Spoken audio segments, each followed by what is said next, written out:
My parents decided my luxury house was theirs, then moved my older brother and his entitled wife in demanding my master bedroom and half my property for his personal space.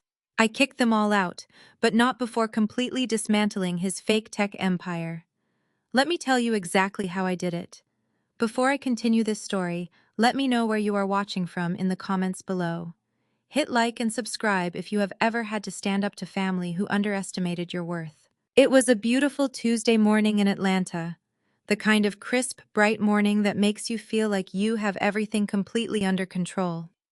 I was standing in the grand foyer of my home, a sprawling modern estate that I had meticulously designed and purchased entirely with my own hard-earned money.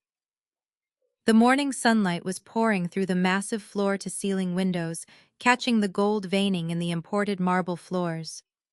I was sipping a freshly brewed cappuccino, enjoying the absolute quiet of my sanctuary before starting my busy workday. My peace was my most prized possession. I had fought tooth and nail to secure it. But in my family, my peace was always viewed as a community resource they were entitled to consume. Suddenly, the heavy mahogany double doors at the front of my house swung wide open. There was no knock. There was no phone call ahead of time to let me know they were coming. My mother Patricia marched straight into the foyer as if she personally held the deed to the property. Her designer heels clicked sharply against the marble, a rhythmic, demanding sound that immediately made my jaw clench. Right behind her, looking utterly exhausted by the mere concept of carrying his own weight, was my older brother Jamal. And trailing behind him was his white wife Brittany, struggling to pull two massive matching luxury suitcases over the threshold. They did not offer a greeting. They did not ask how my morning was going. Patricia did not even look me in the eye when she started barking orders. "Brittany, put those bags in the master suite upstairs," my mother commanded, waving her hand dismissively in my general direction. "Chloe will not mind moving her things down to the basement today. She is single anyway. She does not need all that luxurious space just to do her little bookkeeping hobby." I slowly lowered my coffee cup, the ceramic clinking softly against the saucer. The sheer, breathtaking audacity of her statement hung in the air, thick and suffocating. This was my home. I was 33 years old. I had paid for every single brick, every modern light fixture, every piece of custom furniture in this house. But in the eyes of my parents, I was perpetually the background character in the grand, sweeping drama of Jamal's life. Jamal was their golden child. He was the brilliant tech visionary, the handsome son who was always just one meeting away from changing the world. It did not matter that every single one of his startup ventures had crashed and burned, leaving a trail of unpaid investors and broken promises. Meanwhile, I was just Chloe. I was the quiet, darker-skinned sister with the natural hair who supposedly just crunched numbers for a living and rented a nice house she probably could not really afford long-term. They had absolutely no idea that my little bookkeeping hobby was actually a premier boutique wealth management firm that I had founded from the ground up. They did not know I was the CEO. They did not know the house was paid off. They only saw what they wanted to see, a convenient stepping stone for Jamal to use whenever he failed. Brittany let go of her suitcase handle, letting it crash loudly onto the marble. She tossed her blonde hair over her shoulder and smirked, a triumphant, sickeningly sweet smile playing on her lips. She started walking toward the grand curved staircase without even waiting for my response. "Oh, this is just perfect," Brittany said, her voice dripping with that particular brand of oblivious entitlement.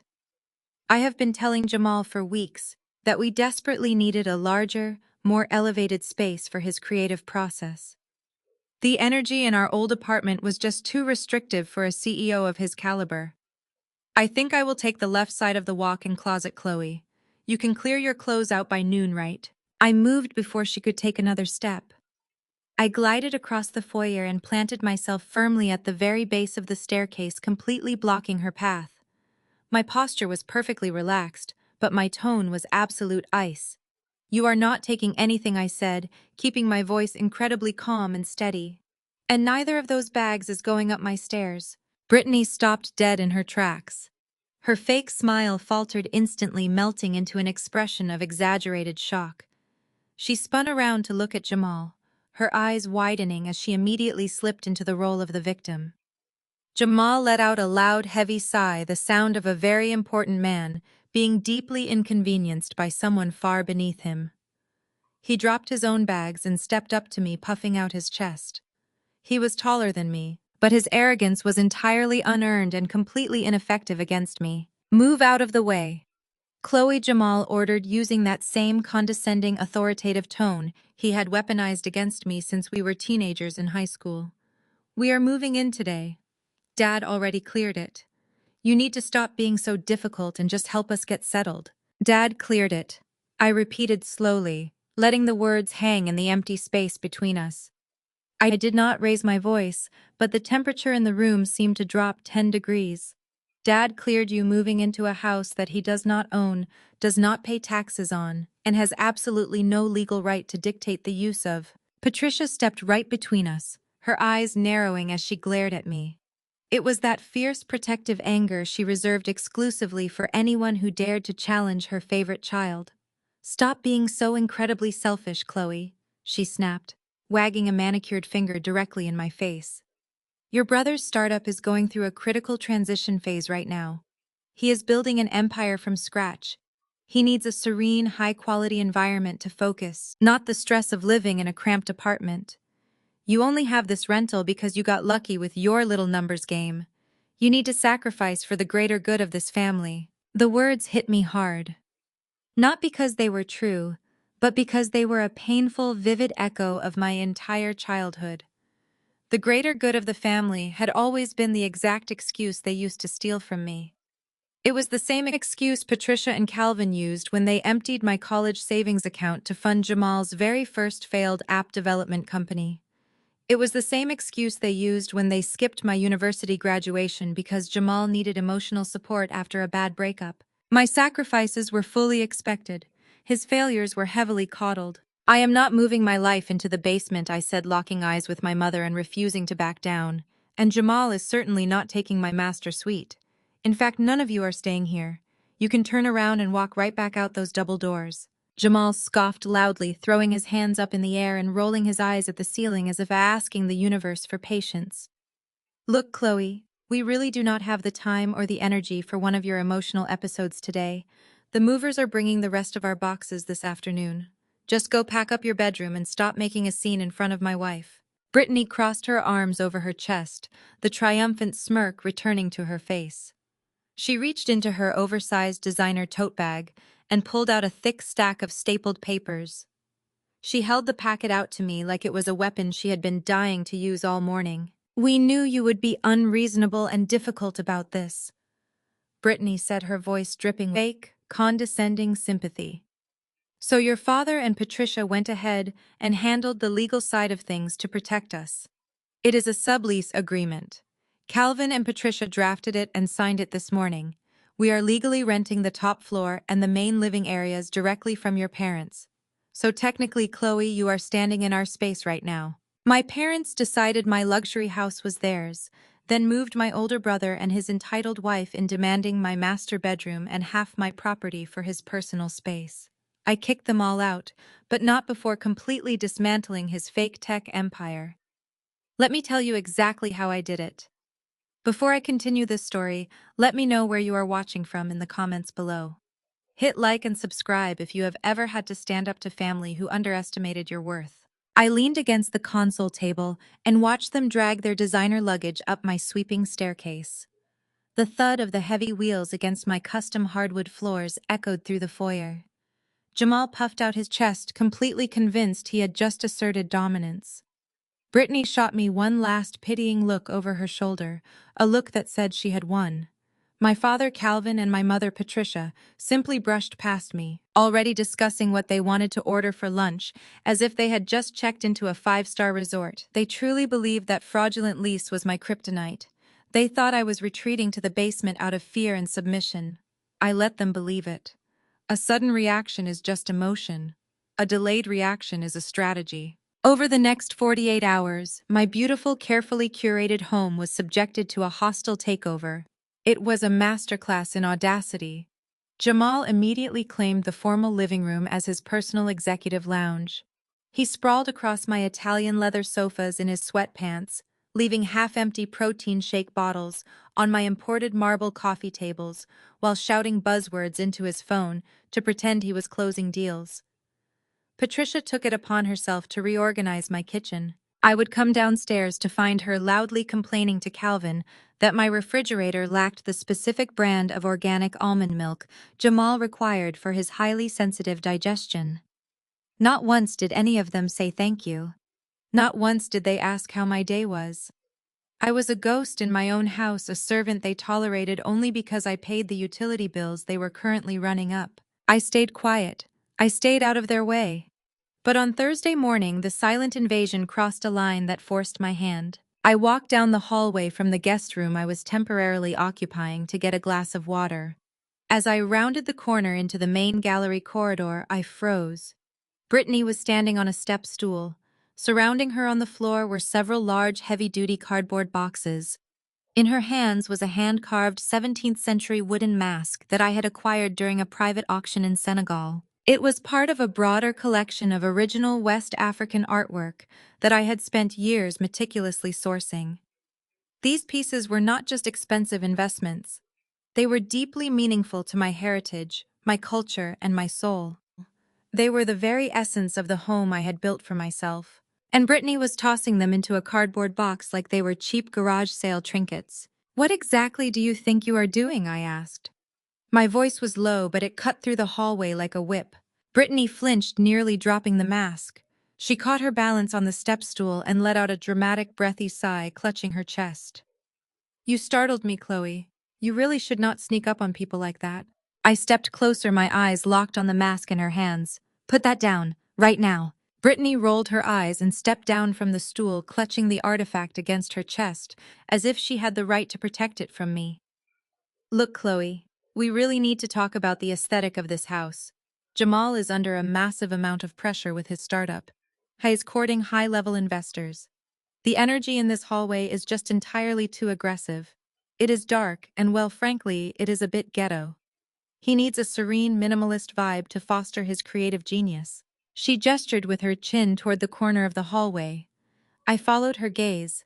Leaning against the wall was a stack of generic, mass-produced canvas prints from some discount suburban home goods store. They featured washed-out beige geometric shapes and faded gray inspirational quotes. She was actually trying to replace my museum-quality heritage pieces with live, laugh, love aesthetic garbage. I did not yell. I did not argue the value of the art. I simply walked right up to her, reached out, and clamped my hands around the sides of the wooden mask. My grip was iron. I pulled it straight out of her hands with a swift, decisive motion. Brittany gasped loudly, stumbling back a step, and immediately clutching her hands to her mouth. She let out a high-pitched shriek, perfectly calculated to sound like she was in physical danger. "You are hurting me. Stop being so violent." Footsteps pounded against the hardwood from the kitchen. Calvin rushed into the hallway, his face flushed with immediate rage. Patricia was right behind him, wiping her hands on a dish towel. "What in the world is going on out here?" Calvin bellowed. He shoved himself between me and Brittany, puffing his chest out to tower over me. "Why are you attacking your sister-in-law, Chloe? Have you lost your mind?" I held the mask safely against my side. "I am not attacking anyone. She is dismantling my art collection and throwing it into boxes. This is my property." Calvin did not even glance at the boxes or the cheap canvases Brittany had bought. His face twisted with that familiar dark fury he only ever directed at me. "You are making a scene over some ugly wooden faces," he yelled, his voice echoing off the high ceilings. "Jamal needs a serene environment in this house. He is the real visionary here. He is carrying the future of this family on his shoulders." I stared at him, my heart pounding a steady, heavy rhythm against my ribs. The future of this family, a 35-year-old man who had never held a job for more than a year and was currently hiding from his creditors in my living room. Calvin stepped even closer, pointing a thick finger right between my eyes. "You have always been so incredibly selfish, Chloe. Always thinking about your own little world while your brother is trying to build a legacy. Just like when we had to use your college savings for his first app development.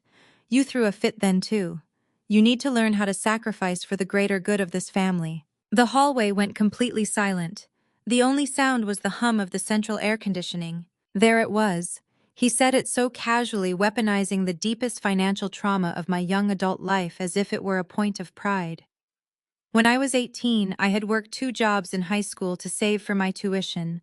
I had secured scholarships, but my parents had full access to my custodial savings account. 1 week before my freshman year, I logged in to find the balance was zero. They had drained every single penny, tens of thousands of dollars, and handed it all to Jamal so he could hire developers for a social media app that failed 6 months later. I had been forced to take out predatory student loans and work night shifts at a diner just to keep myself enrolled. They never apologized. They never paid me back. They told me it was my duty to support Black excellence, defining that excellence solely as Jamal. Hearing him throw that trauma in my face right here in the hallway of the multi-million-dollar home I had built, despite their theft, did not break me. It did not make me cry. It did exactly the opposite. It incinerated whatever lingering, pathetic shred of daughterly affection I still held for them. The final thread snapping was a quiet, beautiful thing. I looked at Calvin. I looked at Patricia, who was nodding in agreement with him. I looked at Brittany, who was hiding a smug little smile behind her hand. "You are absolutely right, Calvin," I said, my voice eerily calm, smooth as glass. "Sacrifice is incredibly important. I completely understand now." Calvin blinked, clearly caught off guard by my sudden compliance. He lowered his pointing finger, his chest deflating slightly. "Well, good. It is about time you started acting like a supportive sister. Now put that mask away and help Brittany hang the new canvases." I did not respond.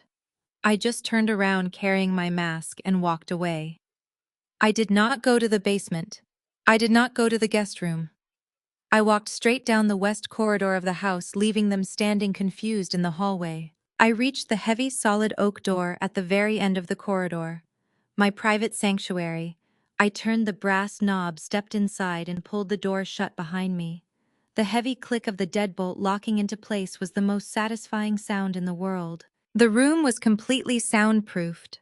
The walls were painted a deep, rich emerald green, lined with built-in bookshelves, holding years of financial journals, market analyses, and corporate law textbooks.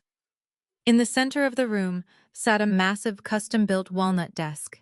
I gently placed the wooden mask on the edge of the desk, ensuring it was safe. Then I sat down in my ergonomic leather executive chair. I reached forward and tapped the spacebar on my keyboard. Instantly, 3 massive curved monitors flared to life, casting a sharp blue glow across my face. The screens were filled with complex data streams, live market tickers, and secure corporate email portals. They thought I was in here doing mindless data entry for local mom and pop shops. They thought I was a glorified secretary with a decent credit score. They had absolutely no idea that I was the founder-owner and sole CEO of Vanguard Pinnacle Strategies, one of the most ruthless and successful boutique wealth management firms in the Southeast. I managed portfolios for athletes, generational wealth trusts, and aggressive venture capital acquisitions. I cracked my knuckles. I opened a fresh encrypted browser window. I did not cry over my stolen college savings. I did not cry over the stolen master bedroom. I went to work. It was time to take a very close, highly invasive look at the public financial filings of Jamal's so-called tech empire.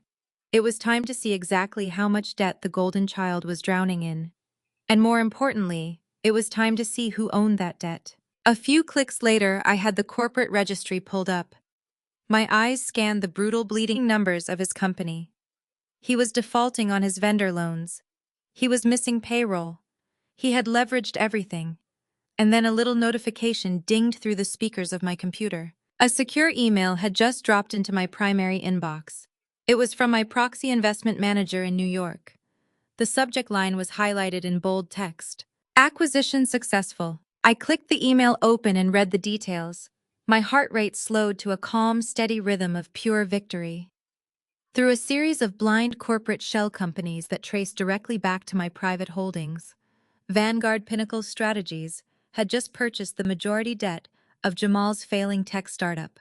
We had bought it for pennies on the dollar from his desperate creditors. I leaned back in my leather chair, a slow, genuine smile spreading across my face. I did not just own this house he was sleeping in.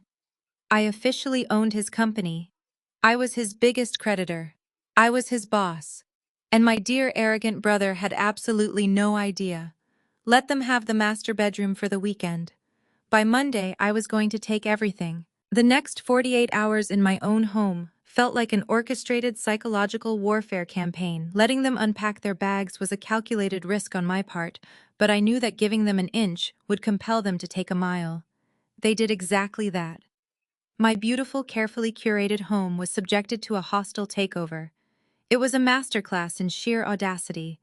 Jamal immediately claimed my formal sunken living room as his personal executive lounge. He sprawled across my imported Italian leather sofas in his sweatpants, leaving half-empty protein shake bottles on my marble coffee tables, while shouting empty tech buzzwords into his phone to pretend he was closing massive deals. My mother Patricia took it upon herself to reorganize my kitchen. I would come downstairs to get a glass of water and find her loudly complaining to my father Calvin that my refrigerator lacked the specific brand of organic almond milk Jamal required for his highly sensitive digestion. Not once did any of them say thank you. Not once did they ask how my day was. I was a ghost in my own house, a servant they tolerated only because they believed I paid the utility bills they were currently running up. I stayed quiet. I stayed completely out of their way.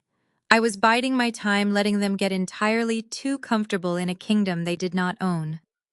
But on the morning of the second day, their silent invasion crossed a line that forced my hand. I walked down the hallway from the guest room I was temporarily occupying. As I rounded the corner into the main gallery corridor of my home, I froze in my tracks. My heart slammed against my ribs. Brittany was standing on a metal step stool right in the middle of my hallway. Surrounding her on my custom hardwood floor were several large heavy-duty cardboard boxes. In her hands was a hand-carved 17th-century wooden mask that I had acquired during a private auction in Senegal. It was part of a broader collection of original West African artwork that I had spent years meticulously sourcing and authenticating. These pieces were not just expensive investments. They were deeply meaningful to my heritage, my culture, and my soul.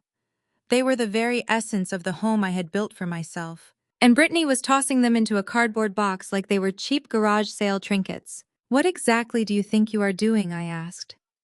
My voice was low, but it cut through the hallway like a physical strike. Brittany flinched, nearly dropping the priceless mask. She caught her balance on the step stool and let out a dramatic, breathy sigh, clutching her hand to her chest. "You startled me, Chloe. You really should not sneak up on people in their own living space." I stepped closer, my eyes locked on the mask in her hands. "Put that down right now." Brittany rolled her eyes and stepped down from the stool, clutching the artifact against her chest as if she had the right to protect it from me. "Look, Chloe, we really need to talk about the aesthetic of this house. Jamal is under a massive amount of pressure with his startup. He is courting high-level investors this week. The energy in this hallway is just entirely too aggressive. It is dark, and well, frankly, it is a bit ghetto. He needs a serene, minimalist vibe to foster his creative genius." She gestured with her chin toward the corner of the hallway. I followed her gaze. Leaning against the wall was a stack of generic mass-produced canvas prints from some discount suburban home goods store. They featured washed-out beige geometric shapes and faded gray inspirational quotes. She was actually trying to replace my museum-quality heritage pieces with basic, soulless, live, laugh, love aesthetic garbage. I did not yell. I did not argue the financial or cultural value of the art. I simply walked right up to her, reached out, and clamped my hands firmly around the sides of the wooden mask. My grip was absolute iron. I pulled it straight out of her hands with a swift, decisive motion. Brittany gasped loudly, stumbling back a step and immediately bringing her hands to her mouth. She let out a high-pitched, theatrical shriek, perfectly calculated to sound like she was in genuine physical danger. "You are hurting me. Stop being so violent." Footsteps pounded against the hardwood from the kitchen. Calvin rushed into the hallway, his face flushed with immediate, unearned rage. Patricia was right behind him, wiping her hands on a dish towel, her eyes darting between me and her precious daughter-in-law. "What in the world is going on out here?" Calvin bellowed. He shoved himself between me and Brittany, puffing his chest out to tower over me.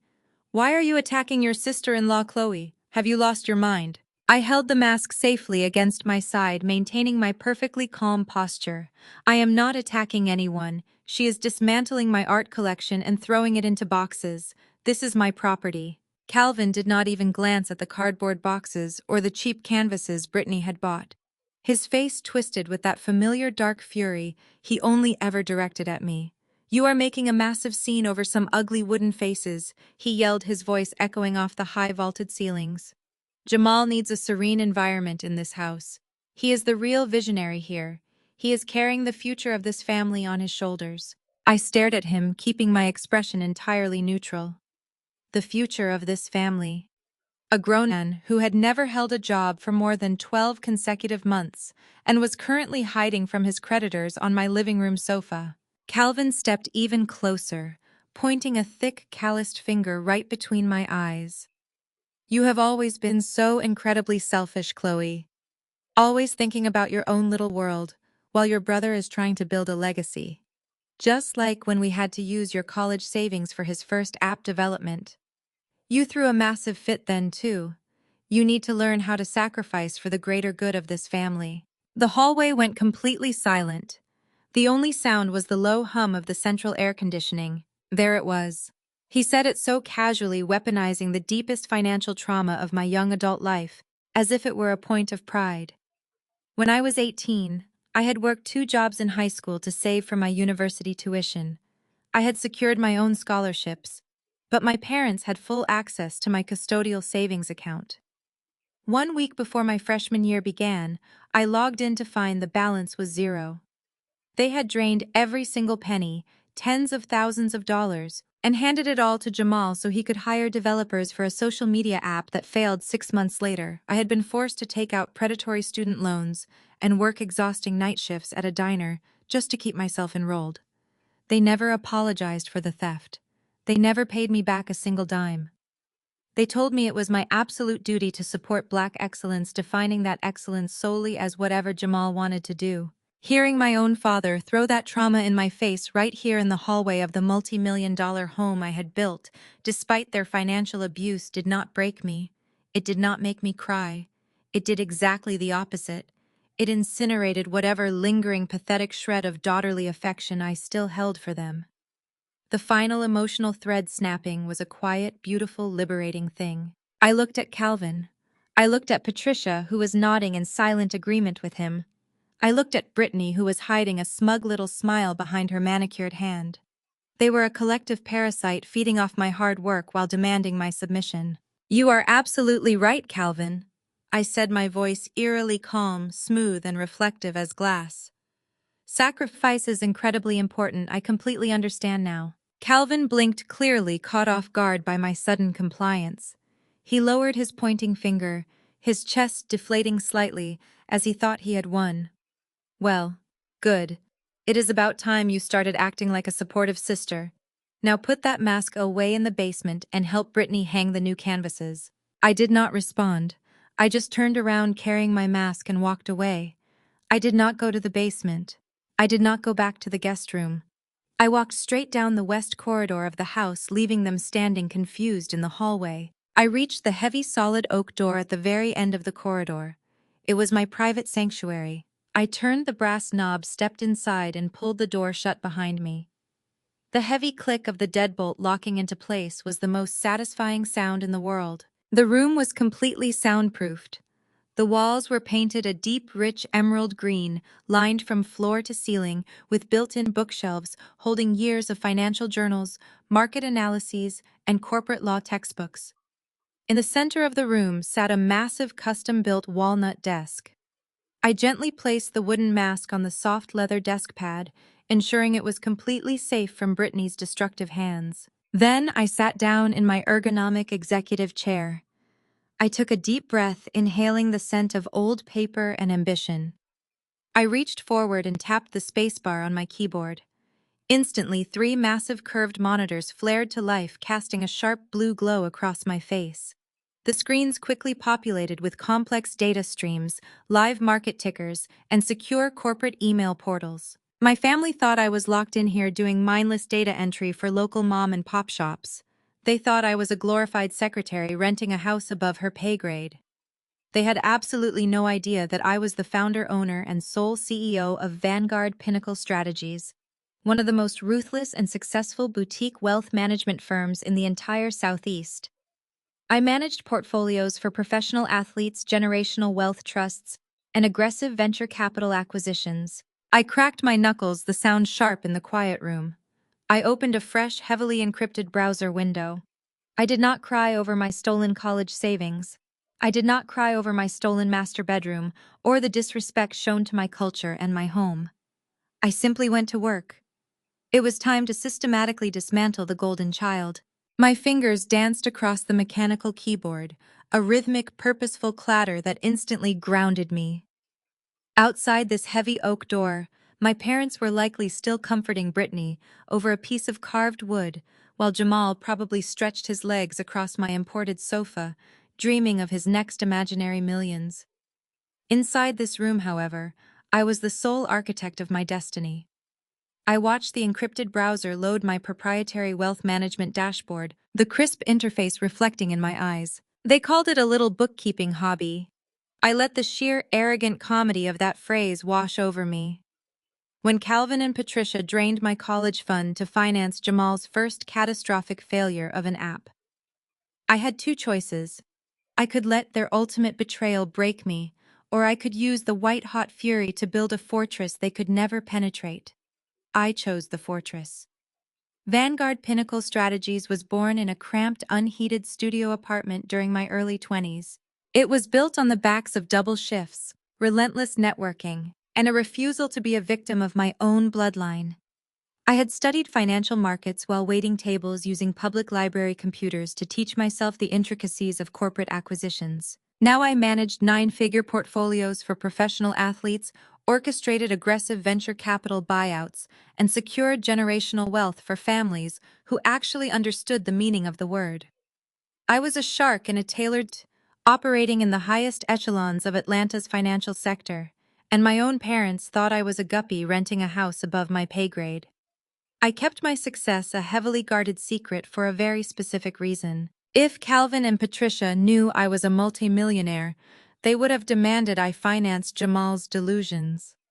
They would have expected me to buy them luxury cars and fund Brittany's designer shopping habits under the guise of family loyalty. My fabricated identity as a struggling bookkeeper was the perfect shield against their endless greed. I navigated to my secure corporate database and typed the name of Jamal's latest tech venture into the search query, OmniSync Analytics. That was the bloated, pretentious name he had slapped on a company that supposedly revolutionized cloud-based data synergy. He had pitched it to my parents at dinner 2 years ago, wearing a cashmere turtleneck, promising it would make them all impossibly rich. They had looked at him like he was the greatest mind of his generation, completely ignoring the fact that he had zero coding experience and a track record of running businesses straight into the ground. I hit enter. The high-definition screen flooded with public financial filings, vendor reports, and credit histories. It did not take a financial genius to see the truth, but it took a predatory wealth manager to see the opportunity. OmniSync Analytics was not just failing. It was a rotting corporate corpse, propped up by high-interest debt, fraudulent expense reports, and desperate lies. I scrolled through the brutal, bleeding red numbers with clinical precision. Jamal was actively defaulting on his primary vendor loans. He had missed 2 consecutive payroll cycles for his skeleton crew of software engineers. The luxury office space he rented downtown, the one Brittany constantly bragged about on her social media as proof of their elite status, had a pending eviction notice filed just 3 weeks ago. His corporate credit cards were maxed out to the absolute limit. I dug deeper into his expense reports, my disgust compounding with every click. While his employees were going unpaid, Jamal was expensing lavish dinners at five-star steakhouses. He was charging Brittany's high-end spa days and the lease on her luxury SUV to the company under the guise of client entertainment and corporate marketing. He was bleeding the startup dry to maintain the illusion of success. He was actively drowning, gasping for air in a sea of toxic debt, and he had brought his mess into my home to hide. It all made perfect sense now. The sudden need for a serene environment. The aggressive push to take over my master suite. They were completely broke. Brittany's designer suitcases were packed with items bought on credit they could not afford to pay back. They had nowhere else to go. Furthermore, I pulled up the guarantor signatures on his earliest seed funding rounds. My parents had co-signed his initial business loans, which explained Calvin's panicked, furious defense of Jamal's so-called genius in the hallway. If Jamal went down, he was going to drag Calvin and Patricia into financial ruin with him. I leaned closer to the monitor, my eyes scanning the extensive list of outstanding creditors. A massive short-term business loan from a mid-tier venture capital group was coming due. The grace period had completely evaporated. The wolves were circling Jamal's fake empire, ready to tear it apart and seize whatever meager assets remained. I picked up my phone and dialed a private New York number.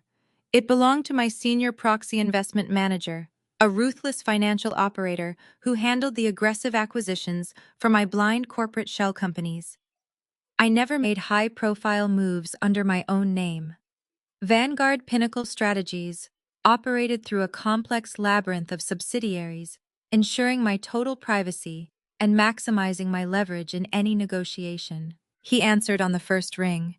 I gave him a single explicit directive. Find the venture capital group holding the primary debt for OmniSync Analytics. Buy the debt. Offer them 80 cents on the dollar for an immediate unconditional cash buyout. They know the company is going under, so they will be incredibly desperate to offload the toxic asset before it becomes completely worthless.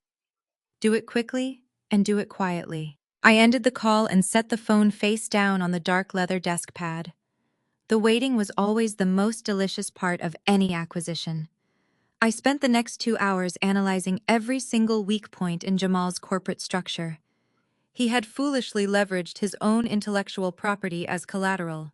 That meant whoever held the primary debt had the absolute legal right to liquidate his software, seize his physical assets, and dissolve his position as chief executive officer. I had built his entire identity out of straw, and he had practically handed me the match. I sat back and thought about my mother standing in my kitchen, complaining about my lack of almond milk while her son was secretly driving them all toward utter destruction.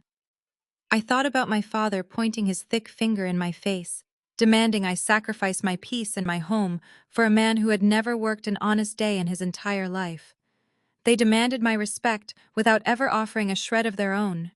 They wanted me to bow to the golden child, to shrink myself so Jamal could feel tall. They had stolen my future once when I was 18, expecting me to stay broken and submissive.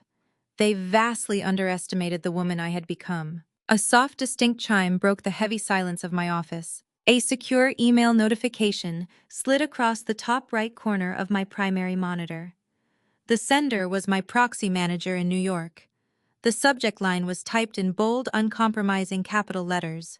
Acquisition successful. I clicked the email open. The attached legal documents loaded onto the screen, pristine, verified, and legally undeniable. Through a newly established corporate shell company that traced directly back to my private, unassailable holdings, Vanguard Pinnacle Strategies had just purchased the entirety of Jamal's outstanding business debt. The venture capital group had eagerly taken the cash buyout, absolutely thrilled to wash their hands of OmniSync Analytics and its fraudulent CEO. I leaned back in my ergonomic chair, letting the cool leather support my spine. A slow, genuine smile spread across my face, the kind of smile that reaches the eyes and settles deep in the bones. It was the smile of absolute, uncontested victory. I did not just own the custom-built multi-million-dollar estate he was currently sleeping in. I officially owned his entire company. I was his primary creditor. I held the keys to his financial survival and his public reputation. I was his boss. And my dear, arrogant, entitled older brother had absolutely no idea that his little sister held his fate in the palm of her hand. Let them have the master bedroom for the weekend. Let Brittany hang her cheap canvas quotes in my hallway and pretend she was a woman of substance. Let Calvin and Patricia continue to worship the illusion of their perfect son. Because by Monday morning, I was going to take everything. By Friday afternoon, the atmosphere in my home had shifted from a hostile takeover to a full-blown theatrical production. Jamal was hosting a high-stakes dinner party for a group of angel investors. He was desperately trying to secure a massive influx of cash to resuscitate OmniSync Analytics, entirely unaware that the company already belonged to me. I watched from the upper landing as he paraded through my grand foyer, directing a pair of hired waiters to arrange floral centerpieces on my mahogany tables. He was treating my estate like his own personal country club, strutting around with an inflated sense of authority that made my blood run cold. Brittany was trailing behind him, complaining loudly about the lighting in the formal dining room. She was wearing a cocktail dress that clearly still had the tags tucked inside, no doubt purchased on a maxed-out credit card that was about to decline. They could not afford to cater the actual meal, which is why the kitchen smelled of roasting garlic and seared lamb. My mother, Patricia, had taken it upon herself to cook, assuming the role of the devoted matriarch supporting her visionary son. I descended the staircase dressed in a simple cashmere sweater and tailored slacks, intending to grab a bottle of sparkling water and return to my office. But the moment my foot hit the bottom step, Patricia intercepted me. She grabbed my arm with a tight, pinching grip and pulled me past the hired help, dragging me directly into the kitchen. Patricia shoved a plain white catering apron hard against my chest. "Stay in the kitchen tonight and serve the food," she ordered, her voice a sharp, hushed hiss. "We do not want you embarrassing Jamal in front of people who actually matter. Your natural hair is a bit too much for his corporate friends. They expect a certain level of sophistication, and you do not fit the aesthetic we are going for." I looked down at the cheap cotton apron in my hands. Then I looked at my mother. The sheer audacity of her statement hung in the air, thick with decades of conditioned disrespect. She was standing in my custom chef's kitchen, surrounded by my imported Italian appliances, telling me that my natural, thick, beautifully coiled hair was an embarrassment. It was the exact same tone she used when I was 16, forcing me to sit for hours, getting chemical relaxers because Jamal was bringing his prep school friends over and she wanted me to look presentable. She had always demanded that I shrink my blackness, my identity, and my presence to make Jamal and his white counterparts feel more comfortable. She used to tell me that my success would only ever be measured by how well I supported the men in my family. I was raised to be the invisible scaffolding for Jamal's towering ego. I did not yell. I did not throw the apron back in her face. I knew exactly how much power I held, which meant I did not need to waste my breath demanding respect from a woman who was currently chopping vegetables to save a bankrupt man. "I will handle the serving," I said, my voice dangerously calm. I tied the apron around my waist, double knotting it at the small of my back. Patricia let out a huff of relief, clearly mistaking my strategic compliance for submission. "Good. See that the lamb is plated precisely at 8. Do not speak to the guests unless you are spoken to, and for heaven's sake keep your head down. We need this funding, Chloe. Do not ruin this for your brother." She hurried out of the kitchen to change into her dinner attire. Left alone, I poured myself a glass of water and leaned against the granite island. The doorbell rang a few minutes later. Deep, boisterous voices echoed through the foyer as Jamal greeted his potential investors. I recognized the names from my corporate research. They were old-money venture capitalist men who built their wealth on aggressive equity grabs and ruthless market dominance. They were exactly the type of men I routinely destroyed in boardroom negotiations. I arranged a silver tray of appetizers and walked toward the dining room, stopping just out of sight in the shadowed hallway. The heavy double doors were cracked open, allowing me to hear every word of Jamal's performance. "Please, gentlemen, make yourselves comfortable," Jamal announced, his voice practically dripping with unearned confidence. "I appreciate you making the drive out to the estate tonight. I find that hosting in my own home allows for a much more authentic connection than some stuffy restaurant." My own home. I almost laughed out loud. He was wearing a bespoke suit, pouring $100 wine into my crystal glasses, claiming my architectural masterpiece as the fruits of his imaginary labor. "It is quite a property," Jamal, one of the investors, noted, sounding genuinely impressed. "The art collection alone is remarkable. You have excellent taste." Jamal did not miss a beat. "Thank you, Thomas. I acquired most of those pieces during my travels in West Africa. I believe a curated environment is essential for maintaining a sharp, innovative mindset. It keeps me grounded while I scale OmniSync Analytics to the next level." I was taking credit for the very same Senegalese masks his wife had tried to throw in a cardboard box just 48 hours ago. The pathological lying was almost an art form. "Let us talk numbers," Jamal, another investor, said, the clinking of silverware echoing from the room. "We reviewed your preliminary pitch deck. The concept for cloud synergy is intriguing, but your current cash flow statements are concerning. You seem to be burning capital at an unsustainable rate. Your user acquisition costs are astronomical, and your retention rate is slipping." Jamal let out a smooth, practiced chuckle. "That is precisely why we are breaking bread tonight, gentlemen. What you are looking at is the cost of aggressive scaling. We are capturing market share. The debt is entirely manageable, and with your capital injection, we will dominate the sector by Q3. It is a minor hurdle in a major marathon. Besides, I have personal assets to back the venture if necessary." Personal assets. He meant my house. He meant my trust fund. He was openly leveraging my property to secure his fraudulent funding. He went on to fabricate an entire corporate history, spinning a web of lies about lucrative contracts that did not exist and partnerships that had dissolved months ago. I listened as he assured these wealthy men that his company was on the verge of a massive breakthrough, completely unaware that his company's debt was currently sitting in a digital file on my office computer. "Well, your hospitality is certainly top tier," Thomas remarked. "The aromas coming from the kitchen are incredible. Do you employ a private chef?" Jamal scoffed lightly, a sound of pure dismissive arrogance. "No, nothing so formal tonight. My assistant is preparing the meal in the kitchen. She is a bit rough around the edges, but she follows directions well enough." My assistant. I stood perfectly still in the shadowed hallway. The silver tray of appetizers in my hands felt cool and solid. He had moved into my house, attempted to steal my master suite, let his wife disrespect my heritage, and was now actively trying to leverage my assets to save his dying company. And to crown his delusion, he had just reduced the CEO of Vanguard Pinnacle Strategies to a rough-around-the-edges assistant cooking lamb for his guests. I untied the apron from my waist and let it drop to the floor. The time for silent observation was officially over. I turned away from the dining room doors and walked quietly up the back staircase toward my private dressing room. I left the cheap white cotton apron crumpled on the kitchen floor tiles. I bypassed the main foyer, taking the spiral back staircase up to my private dressing room.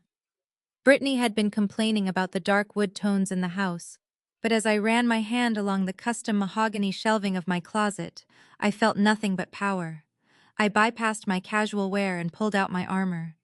A tailored deep emerald green Tom Ford power suit. The cut was immaculate, wrapping around my frame with absolute authority. I paired it with a crisp silk blouse and my signature gold hoop earrings. I took a moment in front of the vanity mirror. Patricia had called my natural hair too much for Jamal's corporate friends. She had spent my entire childhood telling me to shrink myself, to alter my appearance, to straighten my coils so I could look more acceptable, more palatable, more invisible. I reached up and unpinned my hair, shaking my head, until my thick coils framed my face like a crown. I applied a sharp, dark red lip. I was not a rough-around-the-edges assistant, I was the executioner, and it was time to put on a show. I walked back downstairs and bypassed the kitchen entirely, heading straight for the climate-controlled wine cellar beneath the main staircase. Jamal was trying to impress men with old money using cheap charm and frantic lies. I entered my code, opened the glass door, and reached into my private reserve. I pulled out a bottle of Chateau Margaux, a $500 vintage I had been saving for a victory, exactly like this one. I grabbed 3 imported crystal goblets, resting them on a silver serving tray, and walked toward the dining room. I approached the heavy double doors. Jamal's voice bled through the cracks, slick and desperate. He was rambling about cloud synergy and localized data ecosystems, tossing around empty phrases that meant absolutely nothing to anyone who actually understood venture capital. I pushed the doors open with my shoulder. The heavy wood swung wide, silencing the room instantly. Jamal froze mid-sentence. His eyes widened, taking in the Tom Ford suit, the vintage wine, the absolute command in my posture. Patricia, who was standing by the sideboard pouring water from a pitcher, nearly dropped the glass in her hand. The color completely drained from her face. I walked smoothly to the head of the long dining table. "Good evening, gentlemen," I said, setting the silver tray down with a soft, authoritative clink.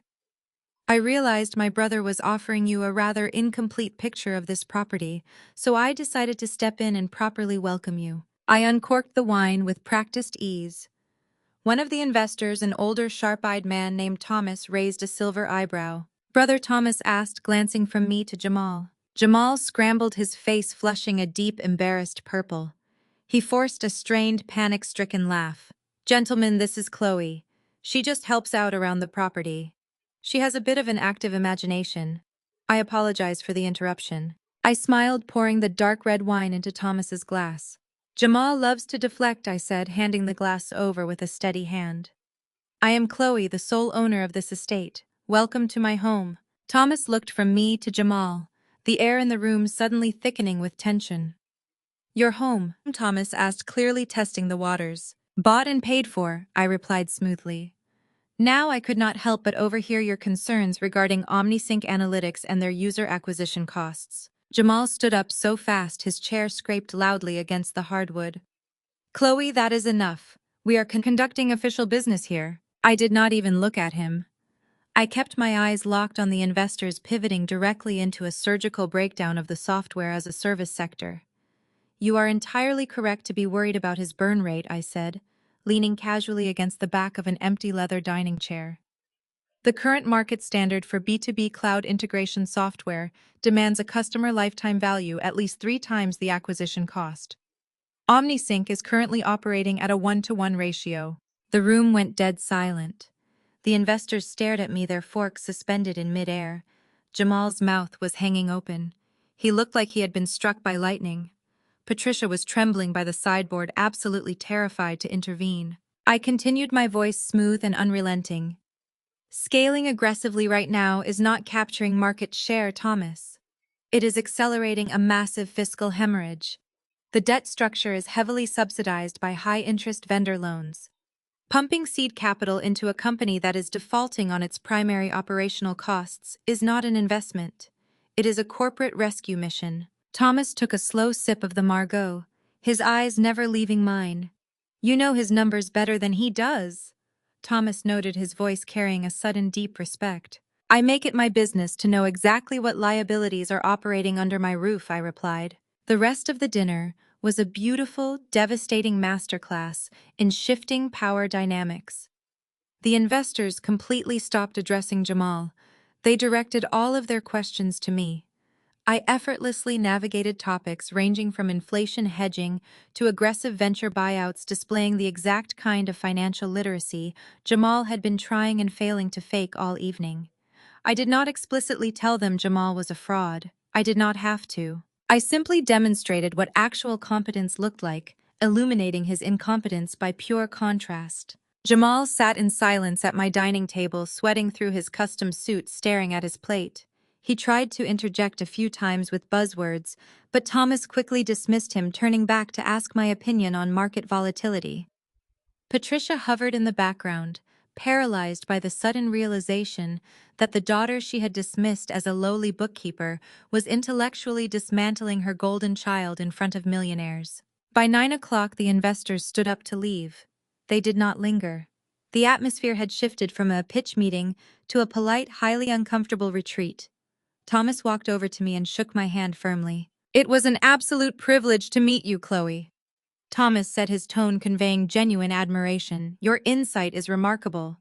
If you ever have a venture you are personally backing, I would be very interested in seeing the pitch deck. I smiled graciously. I will keep that in mind, Thomas. Have a safe drive back to the city.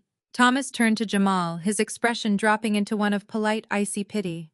Jamal, we appreciate the dinner. However, considering the structural inconsistencies we discussed tonight, my partners and I have a lot to reconsider. We will be in touch. It was the polite corporate equivalent of a death sentence. They were never going to call him. Jamal's last lifeline had just been severed right in front of his eyes. I walked the investors to the front door, playing the perfect gracious hostess. I stood on the porch and watched their luxury sedans pull out of my long, winding driveway.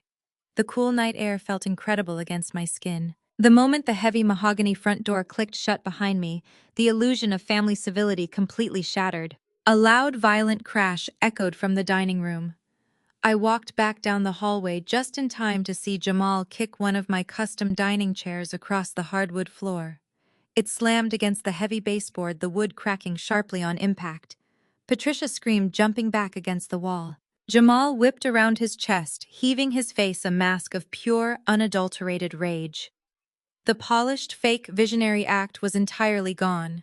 He glared at me with a furious, entitled hatred, his hands balled into tight fists at his sides. My parents decided my luxury house was theirs, then moved my older brother and his entitled wife in, demanding my master bedroom and half my property for his personal space. I kicked them all out, but not before completely dismantling his fake tech empire. Let me tell you exactly how I did it.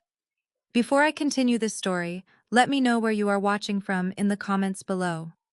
Hit like and subscribe if you have ever had to stand up to family who underestimated your worth. The echo of the cracking wood still hung in the air. Jamal was breathing heavily, his custom suit suddenly looking like a straitjacket on a toddler throwing a violent tantrum. He marched toward me, his face twisted in a vicious snarl. I did not flinch. I did not step back. I just looked at the splintered leg of my custom dining chair and made a mental note to add the replacement cost to the massive debt I had just purchased from his failing company. He backed me out of the dining room and into the kitchen, trapping me against the edge of the grand marble island. Brittany was right on his heels, clutching her phone like it was a weapon, her heels clicking aggressively against the tile. "You ruined everything," Jamal spat, slamming his open palm flat against the cool marble countertop. The sound cracked through the kitchen like a gunshot. "Do you have any idea what you just did in there? Thomas was about to write me a check for $2 million. $2 million. And you had to walk in here wearing that ridiculous suit and humiliate me just to stroke your own massive, pathetic ego." I leaned back against the counter, crossing my arms over my emerald green Tom Ford jacket. I did not correct his absolute delusion about Thomas writing a check. Thomas was a ruthless venture capitalist who would not have given Jamal 2 cents for a cup of coffee after reading those bloated, fraudulent expense reports. "You humiliated yourself, Jamal," I replied, my voice dangerously calm and perfectly level. "I just poured the wine and stated market facts. If your business model cannot withstand basic industry scrutiny from a woman serving drinks, your business model is a joke." He slammed his hand down again, his face turning an angry mottled shade. "I am the chief executive officer of a tech firm. You are a glorified secretary who got lucky with a mortgage rate. You chased off my investors because you could not stand to stay in your lane. You owe me for this, Chloe. You owe me big time." Brittany stepped up beside him, nodding vigorously. Her pale face was flushed with a terrifying mix of entitlement and panic. "Jamal is exactly right," she snapped. "You actively sabotaged a critical business acquisition in the corporate world that is tortious interference. You owe us financial compensation for the emotional distress and the lost revenue you just caused this family." She reached into her oversized designer bag, the same one she carried around like a shield of suburban wealth, and pulled out a thick manila envelope. She slapped it down on the marble island right next to Jamal's hand. "This is a quitclaim deed," Brittany said, her voice dripping with venomous authority. "It transfers 50% ownership of this property directly into Jamal's name. It is the only fair and equitable way to compensate him for the millions of dollars you just cost his company." I stared at the envelope sitting on my counter. The sheer, unadulterated audacity of the demand was almost intoxicating. They were completely broke. They were squatting in my home. They were drinking my wine and eating food prepared in my kitchen. And now they were demanding half of a multi-million-dollar estate because I had exposed his inability to read a basic profit and loss statement. It was a level of parasitic greed that genuinely defied logic. Before I could even respond to the absolute insanity of the request, my parents marched into the kitchen. Patricia's face was blotchy and red, her eyes darting between me and the manila envelope on the counter. Calvin stood right behind her, crossing his thick arms, acting as her physical muscle. "You are going to sign that paper, Chloe," Patricia demanded, her voice shrill and trembling with misplaced righteous indignation. "I cannot believe I raised a daughter so bitter, so deeply jealous of her own brother's light. You could not stand to see him succeed, could you? You saw him sitting at that table with important wealthy men, and you just had to ruin it because you are miserable." She stepped closer, pointing a shaking finger at me.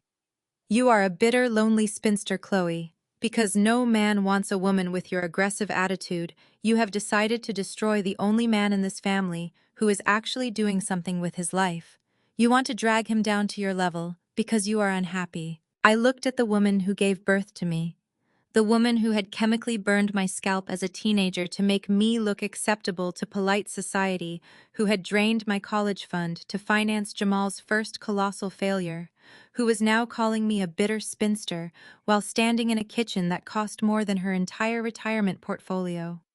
She was projecting her own miserable, subservient life directly onto me. She saw my independence as a direct threat to the fragile black male ego she had spent her entire life coddling and protecting. Calvin nodded firmly, validating every toxic word that came out of his wife's mouth.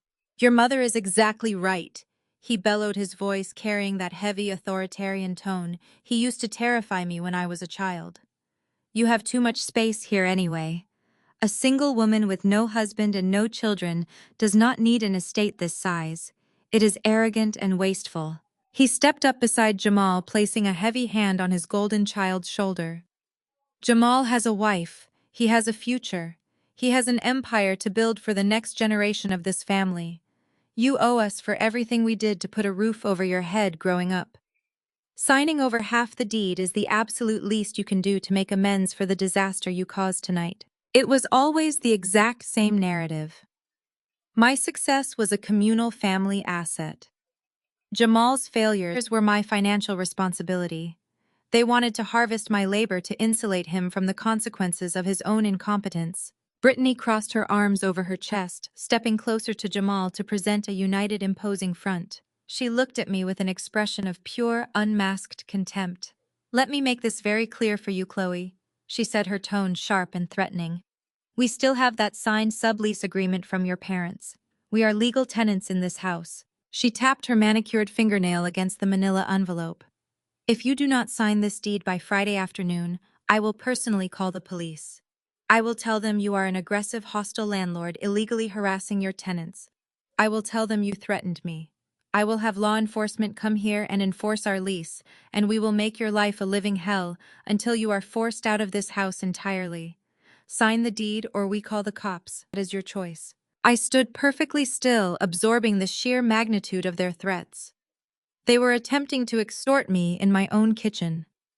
Brittany was actively weaponizing the threat of police intervention against a black woman in her own home, fully aware of the dangerous dynamics at play, simply because she wanted a free luxury house. Jamal was hiding behind his white wife and his parents, too weak to fight his own battles. Calvin and Patricia were actively participating in the attempted theft of my property, convinced that their parental authority overrode state laws and basic human decency. They thought they had backed me into a corner. They thought the threat of police and public embarrassment would force me to fold, to shrink myself, to hand over the keys to the kingdom I had built with my own blood, sweat, and tears. They expected me to scream, to cry, to beg them for mercy. Instead, I looked at the manila envelope. I looked at Brittany's smug, entitled face. I looked at Jamal's desperate, greedy eyes. And then I smiled. It was not a small, nervous smile. It was a warm, bright, radiant expression of pure hospitality. But if they had looked closely, they would have seen that my eyes were completely dead, cold, empty, and entirely devoid of mercy. "Okay," I said, my voice incredibly soft and agreeable.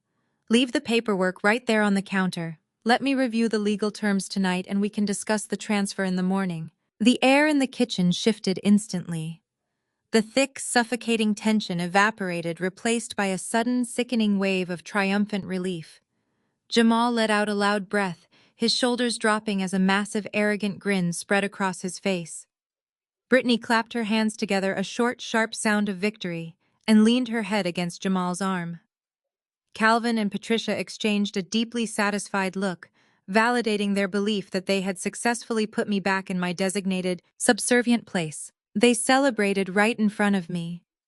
They congratulated themselves on breaking my spirit, fully convinced they had just bullied me into handing over a multi-million-dollar estate.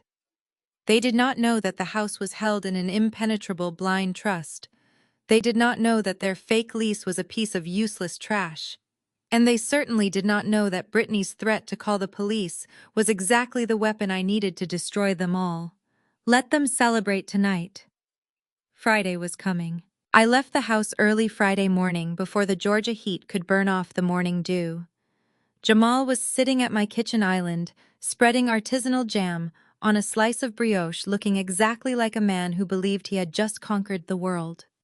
Brittany was tapping away on her phone next to him, probably already online shopping and spending the equity they thought they had just extorted from me. My father, Calvin, was reading a newspaper on my sofa, while Patricia hummed a cheerful tune by the espresso machine.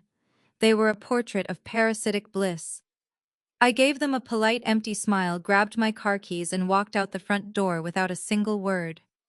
Let them enjoy their stolen breakfast. It was going to be their last peaceful meal in Atlanta. I drove my car straight downtown to the financial district. I bypassed the main lobby of the high-rise and took the private executive elevator directly to the top floor. My attorney Valerie was waiting for me. Valerie was an absolute force of nature. She was a brilliant, striking older black woman who wore custom-tailored Chanel suits like they were forged battle armor. She had mentored me when I first started my wealth management firm, teaching me exactly how to navigate boardrooms full of old money men who desperately wanted to see women like us fail. She did not deal in emotion.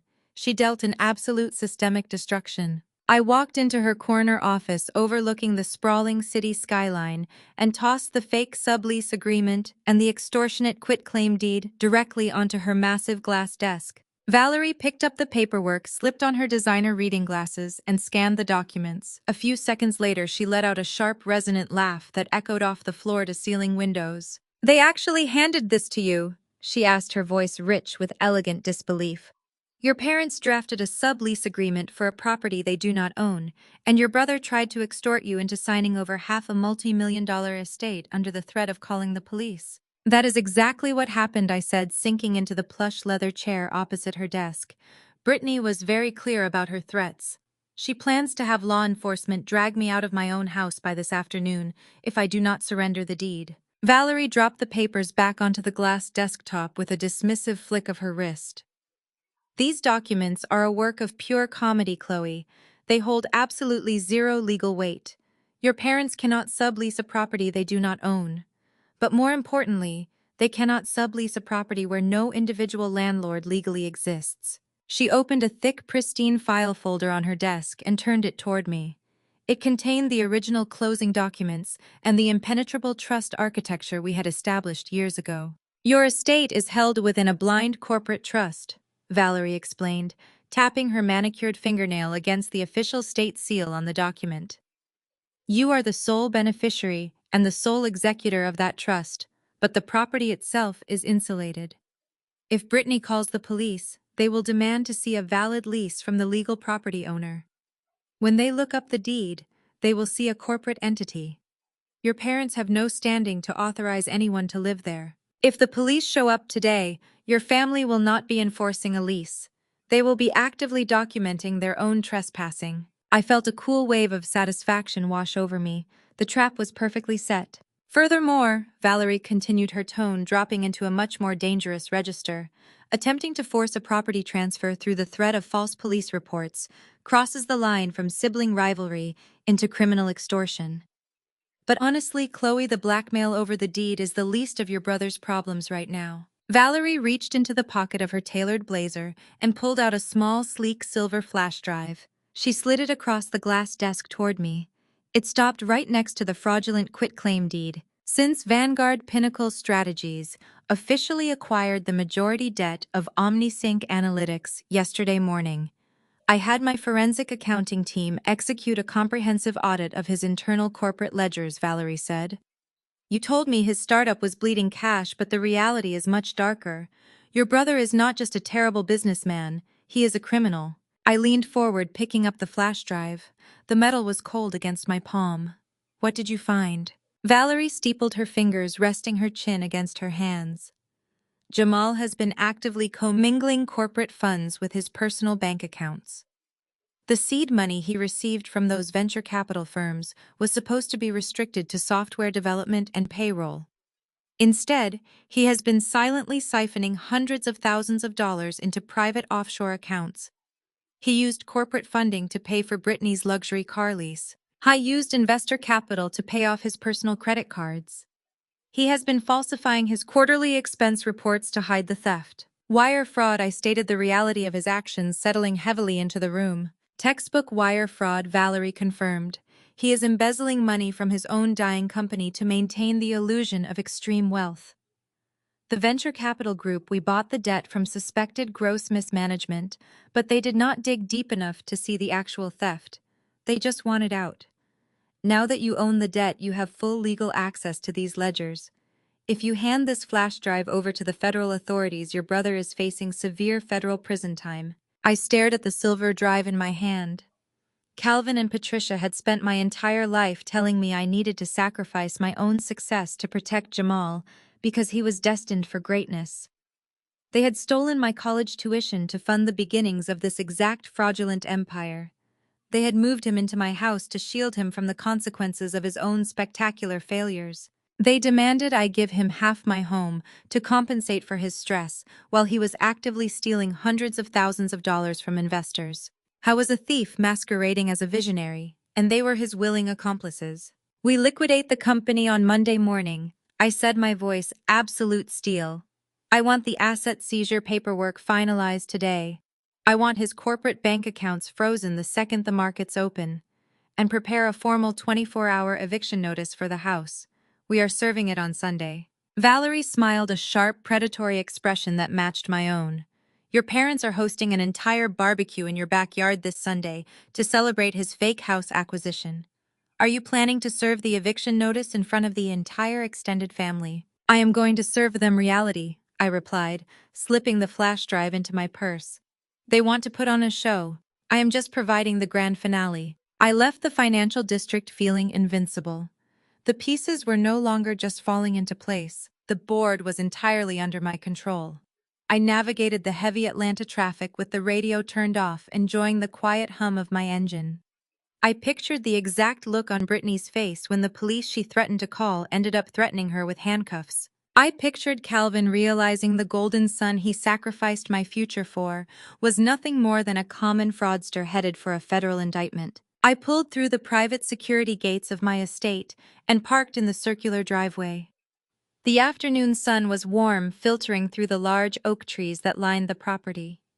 From the outside, everything looked perfectly serene. I unlocked the front door and stepped into the grand foyer. The house was unusually quiet. The smell of Patricia's heavy perfume lingered in the air, but there were no voices echoing from the living room or the kitchen. I assumed they had gone out shopping to celebrate their imaginary victory. Or perhaps they were upstairs packing my things for me, expecting me to obediently move into the basement by nightfall. I slipped off my heels, placing them neatly by the door, and walked barefoot down the gallery corridor. I needed to access my secure terminal to review the forensic accounting files Valerie had given me. I needed to map out the exact liquidation timeline for Monday morning. I turned the corner, heading down the secluded west wing of the house toward my private sanctuary. I stopped dead in my tracks. The breath caught instantly in my throat. My home office was located at the very end of the corridor, protected by a heavy, solid oak door and a commercial-grade brass deadbolt. I had locked it securely before leaving that morning. The door was standing wide open. I walked forward, my heart suddenly pounding a frantic, violent rhythm against my ribs. As I got closer, the destruction became glaringly obvious. The beautiful polished wood around the handle was splintered and jagged. Silver metal shavings were scattered across the dark hardwood floor, catching the afternoon light. Someone had taken a heavy-duty power drill directly to the commercial deadbolt.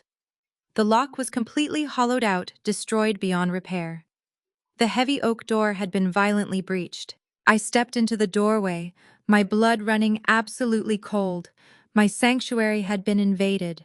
The emerald green walls, the custom walnut desk, the triple monitor setup, everything was exposed. My parents decided my luxury house was theirs, then moved my older brother and his entitled wife in, demanding my master bedroom and half my property for his personal space.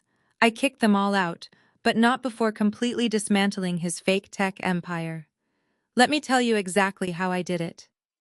Before I continue this story, let me know where you are watching from in the comments below. Hit like and subscribe if you have ever had to stand up to family who underestimated your worth. I stepped through the ruined doorway of my private office, my heels crunching over the silver metal shavings scattered across the hardwood floor. A man in a gray work uniform was kneeling by the doorframe packing a heavy-duty power drill into a canvas tool bag. Standing right in the center of my emerald green sanctuary was Brittany. She was holding a stack of pastel peach paint swatches against my custom mahogany bookshelves, completely oblivious to the sheer gravity of the boundary she had just demolished. Brittany turned around, letting out a loud theatrical sigh when she saw me standing in the doorway. "Oh, good you are back," Brittany said, waving a paint swatch in the air. "I had the locksmith come over and fix this door. It is an incredible fire hazard to have a room in the house locked up like this. Besides, I told Jamal this morning that I desperately need a yoga room. The energy in the rest of the house is just too tense with you lurking around, and this space gets the best morning light. I am going to have painters come in tomorrow to cover up this aggressive green color. It is entirely too dark for my aura." I ignored her. I completely bypassed her arrogant, suffocating entitlement and looked directly at the man in the gray uniform.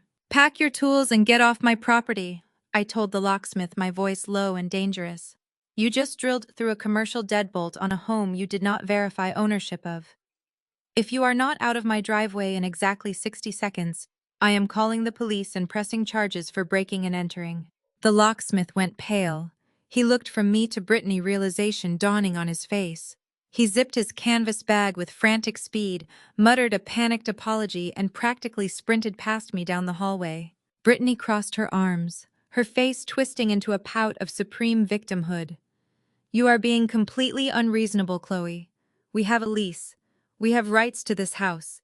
You cannot just threaten working-class people because you are having a bad day." I did not even look at her. My eyes were locked on the far side of the room behind my custom walnut desk. Because Brittany was just the noisy distraction. The real parasite was sitting in my ergonomic executive chair. Jamal had his feet propped up on the edge of my desk, his designer sneakers resting right next to my triple monitor setup. The monitors were completely black-locked behind biometric security walls he could never hope to breach, but that had not stopped him from violating everything else. He had taken a crowbar to the bottom drawer of my filing cabinet. The metal was bent and warped, the lock shattered. Spread across the pristine leather of my desk pad was a mountain of my personal mail. Bank statements, tax returns, and investment portfolio summaries that he had clearly intercepted from my mailbox over the past few days. He had torn the envelopes open, leaving a chaotic mess of shredded paper in his wake. But it was what he held in his right hand that made the air in the room turn to absolute ice. Jamal was holding a thick, multi-page financial document. I recognized the distinct blue letterhead instantly. It was a massive personal line of credit application from a premier national bank, a loan that required significant collateral to secure. In his left hand, he held a blue ink pen. In front of him, laid flat on the desk, was an old tax document he had stolen from my breached filing cabinet.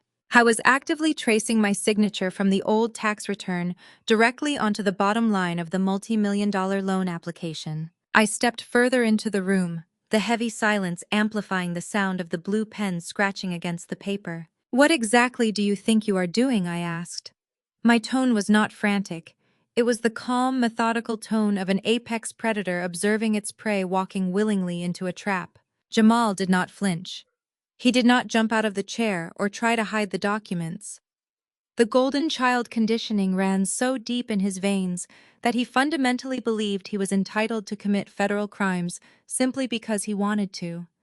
He kept his eyes on the paper, slowly finishing the loop of the letter E in my name. "I am doing what needs to be done to save this family's legacy," Jamal said, his voice dripping with unbearable arrogance.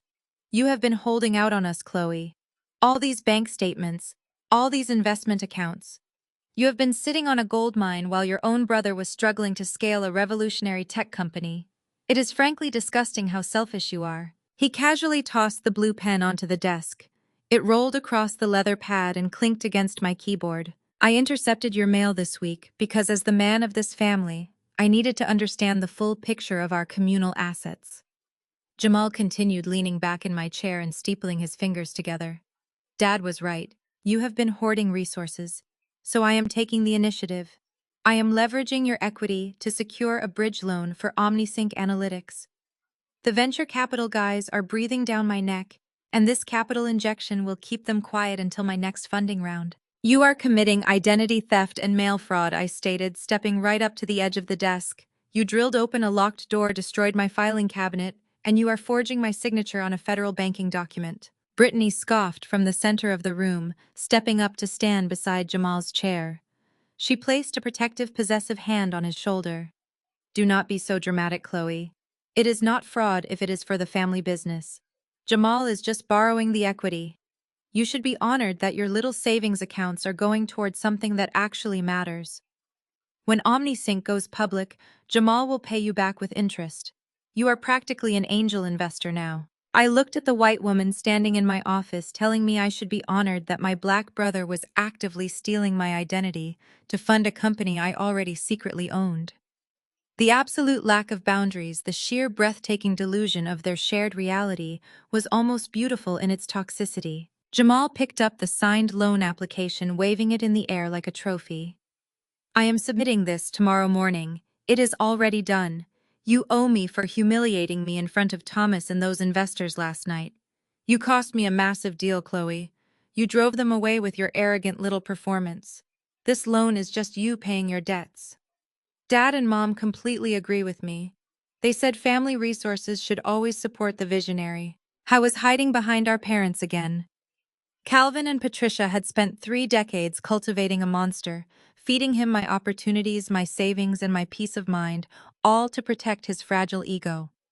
They had built a man who believed the law did not apply to him because he had never faced a single consequence in his entire life. Put the application down, Jamal, I said, keeping my voice perfectly level.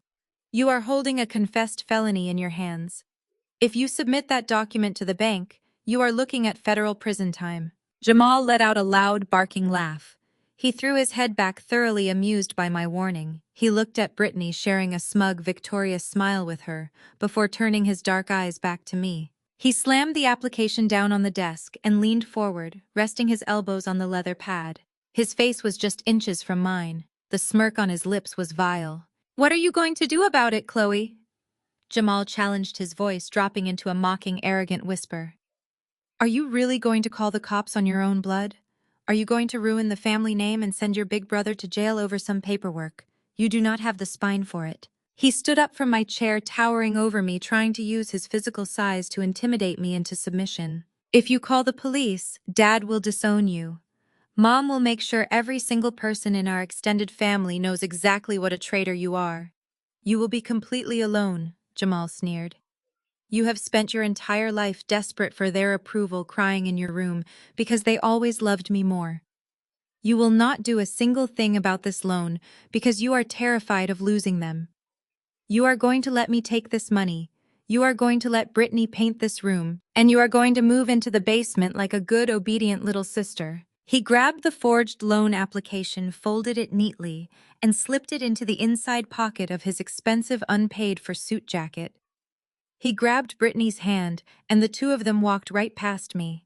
Jamal intentionally bumped his shoulder hard against mine as he passed, a petty physical reminder of the dominance he believed he held over me. I stood alone in the center of my violated office. The silence settled around me, heavy and thick. Silver metal shavings from the destroyed deadbolt crunched beneath my shoes as I shifted my weight. The bottom drawer of my filing cabinet hung open, warped and broken. My personal mail was scattered across the floor like autumn leaves. Jamal thought he had won. He thought he had played the ultimate trump card by weaponizing my childhood trauma bedding, his entire freedom on the assumption that I was still the scared, desperate little girl who just wanted her parents to love her. He believed the threat of being disowned was enough to make me surrender my empire. I did not realize that I had stopped wanting their love a very long time ago. I reached into my pocket and pulled out my phone. I did not call the bank. I did not call the police. I opened my encrypted messaging app and sent a single concise text to Valerie, my attorney. The forgery is complete. He is in possession of the fraudulent documents. Prepare the corporate liquidation papers and finalize the eviction notice. The golden child has just signed his own death warrant. I locked my phone and slid it back into my pocket. I looked at the cheap peach paint swatches Brittany had left scattered on my bookshelves. I swept my hand across the wood, knocking them all onto the floor. They had invited themselves into the slaughterhouse, and they were locking the doors from the inside. Sunday was going to be a masterpiece. Sunday evening arrived with the stifling heat typical of an Atlanta summer. The air in my expansive backyard was thick with the smell of hickory wood smoke and roasting meat. Calvin had taken it upon himself to man my custom outdoor kitchen grill. He was flipping ribs and brisket with the unearned authority of a man who firmly believed he held the deed to the land he stood on. Patricia was floating between the expensive patio furniture, holding a glass of sangria, playing the ultimate gracious host to our extended family. The backyard was absolutely packed. Aunts, uncles, and cousins I had not seen since Thanksgiving were sprawled across my teakwood outdoor sectionals, holding paper plates piled high with potato salad and collard greens. A heated game of spades was happening in the corner by the cabana, with my cousins slamming cards onto a folding table and shouting with laughter. I stood near the edge of the infinity pool, holding a glass of sparkling water, just watching the spectacle unfold. The whispers around me were not even subtle. My family never bothered to lower their voices when they decided to tear someone down. Aunt Shirley, my mother's older sister, walked right past me, shaking her head with a look of profound theatrical pity. She leaned over to my cousin, saying how tragic it was that I had been downgraded to the basement of my own rental. She actually said it was a blessing. Jamal and Brittany were willing to take over the main house so the property would not go to waste on a single woman with no real prospects. They all truly believed the delusional narrative Patricia had spun. They thought I was a financial failure relying entirely on my older brother's charity. I watched Brittany showing off the pool house to a group of my younger female cousins. She was pointing at the landscaping, explaining how she planned to rip out my imported Japanese maples to plant generic rose bushes because it fit her aesthetic better. She was playing the wealthy white savior to my black family, and they were eating it up out of sheer proximity to Jamal's imaginary wealth. The scene reminded me of the day I first bought this estate. I had hosted an intimate dinner, and Calvin spent the entire night telling the guests that the massive mortgage would ruin my life completely, ignoring the fact that I had paid for the house in cold hard cash. Now he was acting like the patriarch of an empire he contributed absolutely nothing to. The sun began to dip below the tree line, casting a rich golden glow across the water. That was Jamal's cue. He loved an audience and he loved good lighting. He stepped up onto the raised stone hearth of the outdoor fireplace, holding a crystal champagne flute. He tapped his silver fork against the glass. The sharp clinking sound cut through the noise, silencing the music and pausing the card game. The entire family turned their attention to the golden child. "Thank you all for being here today."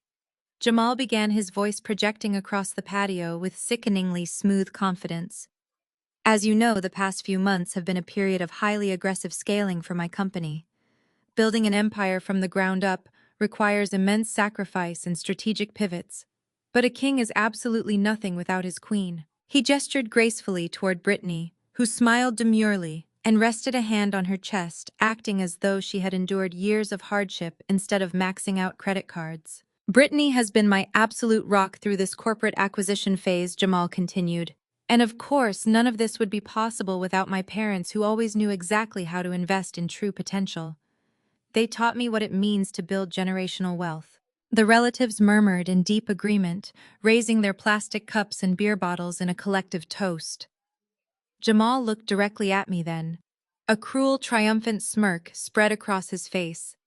He actually thought the forged multi-million-dollar loan application was already processing at the bank. He thought he had completely outsmarted me and won the war. "And I want to give a very special shout-out to my little sister Chloe," he said, his tone dripping with patronizing condescension. "Family is all about making room for the future." Chloe recognized that my vision required a larger, more elevated space to truly thrive. Moving her things down to the basement could not have been an easy transition, but we appreciate her making that sacrifice, so Brittany and I can finally step into our new property. Patricia clapped loudly, beaming with radiant pride. Calvin raised his grilling tongs in the air like a conquering general. Aunt Shirley gave me another lingering look of deep patronizing sorrow. It was the perfect picturesque moment of their collective delusion. They were celebrating the theft of my life right in front of my face. I let them have it for exactly 5 seconds. I let the applause echo through the warm evening air. I let Jamal take a long, arrogant sip of his champagne. Then I set my glass of sparkling water down on the edge of the stone planter box. I did not scream. I did not throw a tantrum. I did not make a scene the way they desperately wanted me to, so they could label me the angry, bitter black woman. I simply picked up the sleek leather tote bag I had brought outside with me. I unzipped the main compartment and pulled out 4 heavy sealed manila folders. The thick professional grade paper felt incredibly substantial in my hands. I walked with slow, deliberate steps across the travertine patio tiles. The crowd parted slightly as I moved, a sudden ripple of confusion replacing the celebratory atmosphere.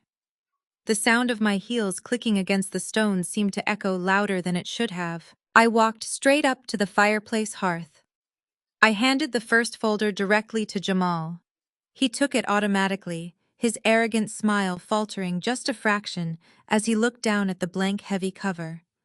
I turned to my right and handed the second folder to Brittany, who scoffed loudly but took it anyway, probably expecting some petty written complaint about her redecorating plans. I walked over to the smoking grill and handed the third folder to Calvin. Finally, I walked right up to Patricia and pressed the fourth folder firmly into her hands, ignoring the sudden nervous flicker darting across her eyes. I stepped back, positioning myself in the direct center of the patio. The music was completely off now. The loud laughter from the card table had vanished.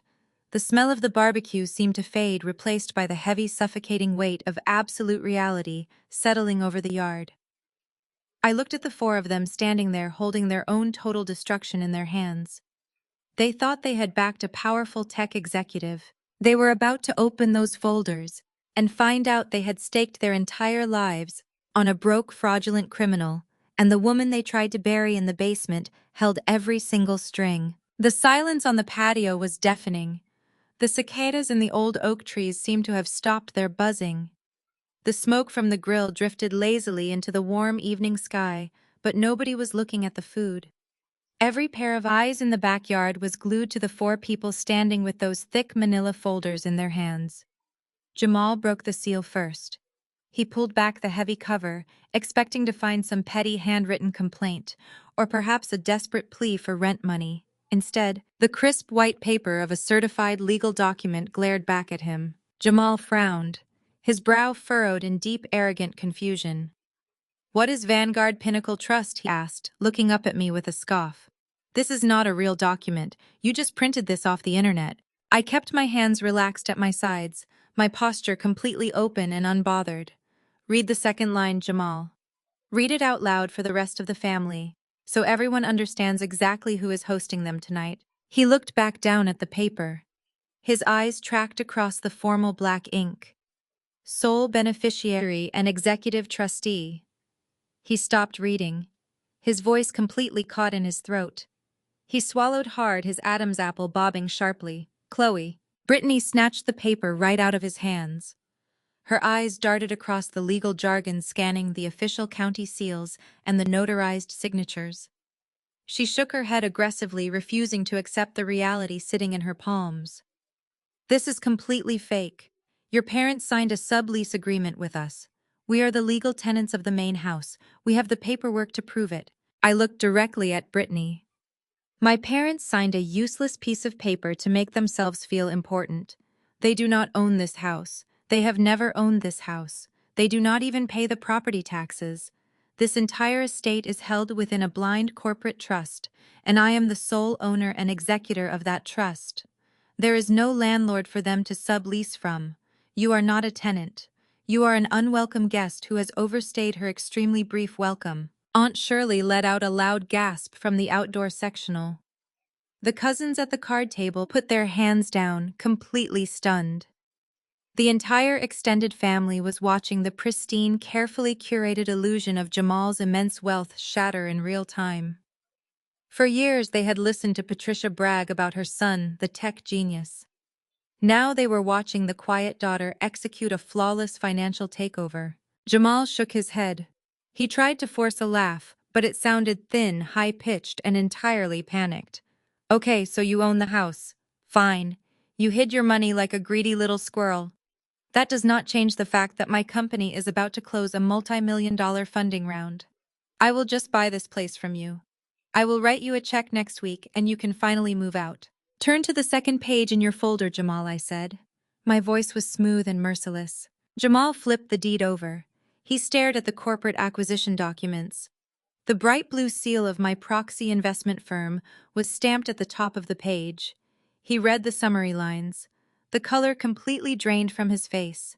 His confident chest-puffing posture collapsed inward. He looked like a man who had just stepped off a cliff and realized there was no safety net waiting at the bottom. Vanguard Pinnacle Strategies, he whispered. The words sounded like ash in his mouth. They bought my primary vendor debt yesterday. I took a slow, deliberate step closer to him.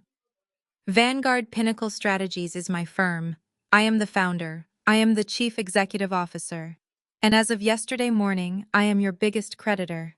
You have been running a fraudulent company bleeding investor capital to pay for your wife's luxury car and your five-star dinners. Your venture capital group was desperate to dump your toxic debt, and my proxy manager bought it for pennies on the dollar. Jamal stepped back. He bumped hard into the edge of the stone fireplace, nearly dropping his champagne flute.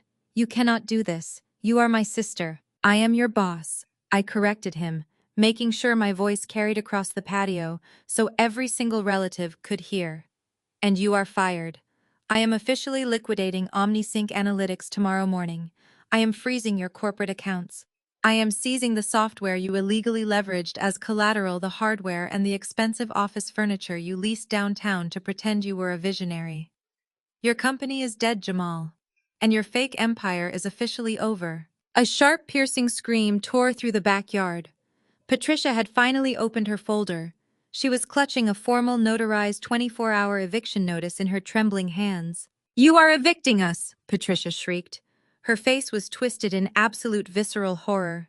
The elegant, gracious host act she had been playing all evening was completely gone. She looked at the relatives watching her silently, begging them to intervene, then glared at me with pure, unfiltered hatred.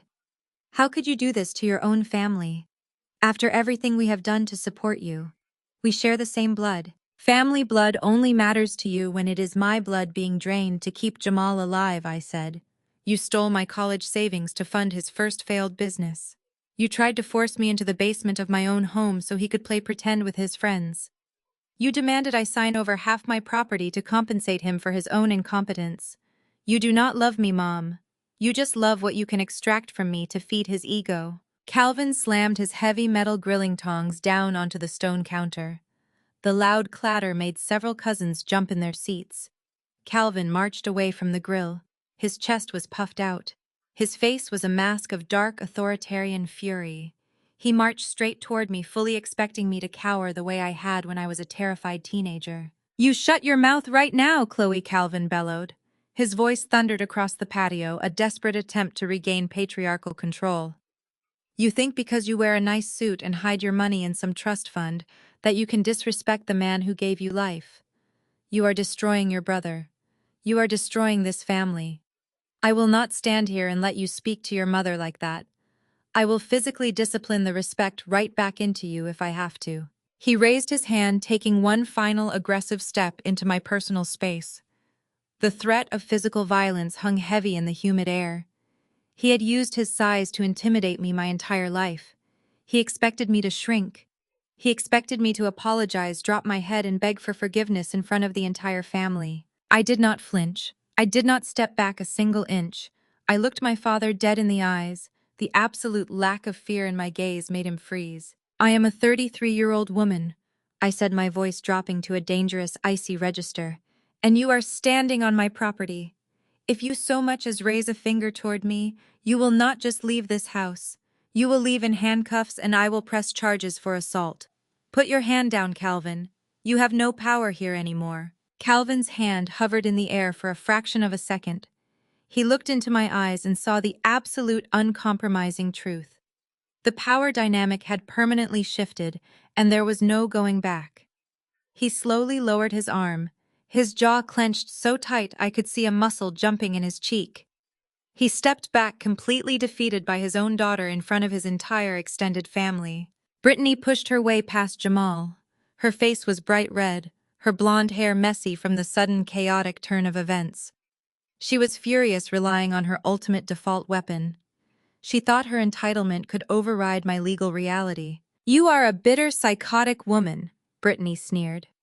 She reached into her designer pocket and pulled out her smartphone, holding it up like a protective shield. "You think you can just hand us a piece of paper and force us out onto the street? I know the law, Chloe. We have been staying here for days. We have tenant rights in this state. You cannot just evict established residents with a 24-hour notice. You need to take us to court." Brittany jabbed her manicured finger aggressively at her phone screen. "I am calling the police right now. I am going to tell them you are an aggressive, hostile landlord who is threatening your legal tenants with physical violence. We will see who leaves in handcuffs. You cannot evict us." The entire backyard held its collective breath. Aunt Shirley had her hand pressed firmly over her mouth. Jamal was looking at Brittany like she was his last remaining savior. Patricia was nodding frantically, encouraging her daughter-in-law to make the call and ruin my life. I turned away from Brittany. I walked calmly over to the nearest patio table. I picked up a crystal flute filled with crisp, cold champagne. I turned back to face the four people who had spent my entire life trying to tear me down. I took a slow, deliberate sip of the champagne. The bubbles danced lightly on my tongue. I lowered the glass. I looked at Brittany, flashing her a bright, genuinely warm smile. I already called them. The faint wail of sirens had been growing louder in the distance for the last 2 minutes, but nobody on the patio had noticed until the sound was practically right on top of us. The heavy, oppressive Georgia heat suddenly felt charged with electricity. Red and blue lights began to flash violently through the slats of my privacy fence, reflecting off the surface of the infinity pool and casting sharp, rotating shadows across the faces of my stunned relatives. The sound of heavy car doors slamming echoed from my front driveway. I did not move a single muscle.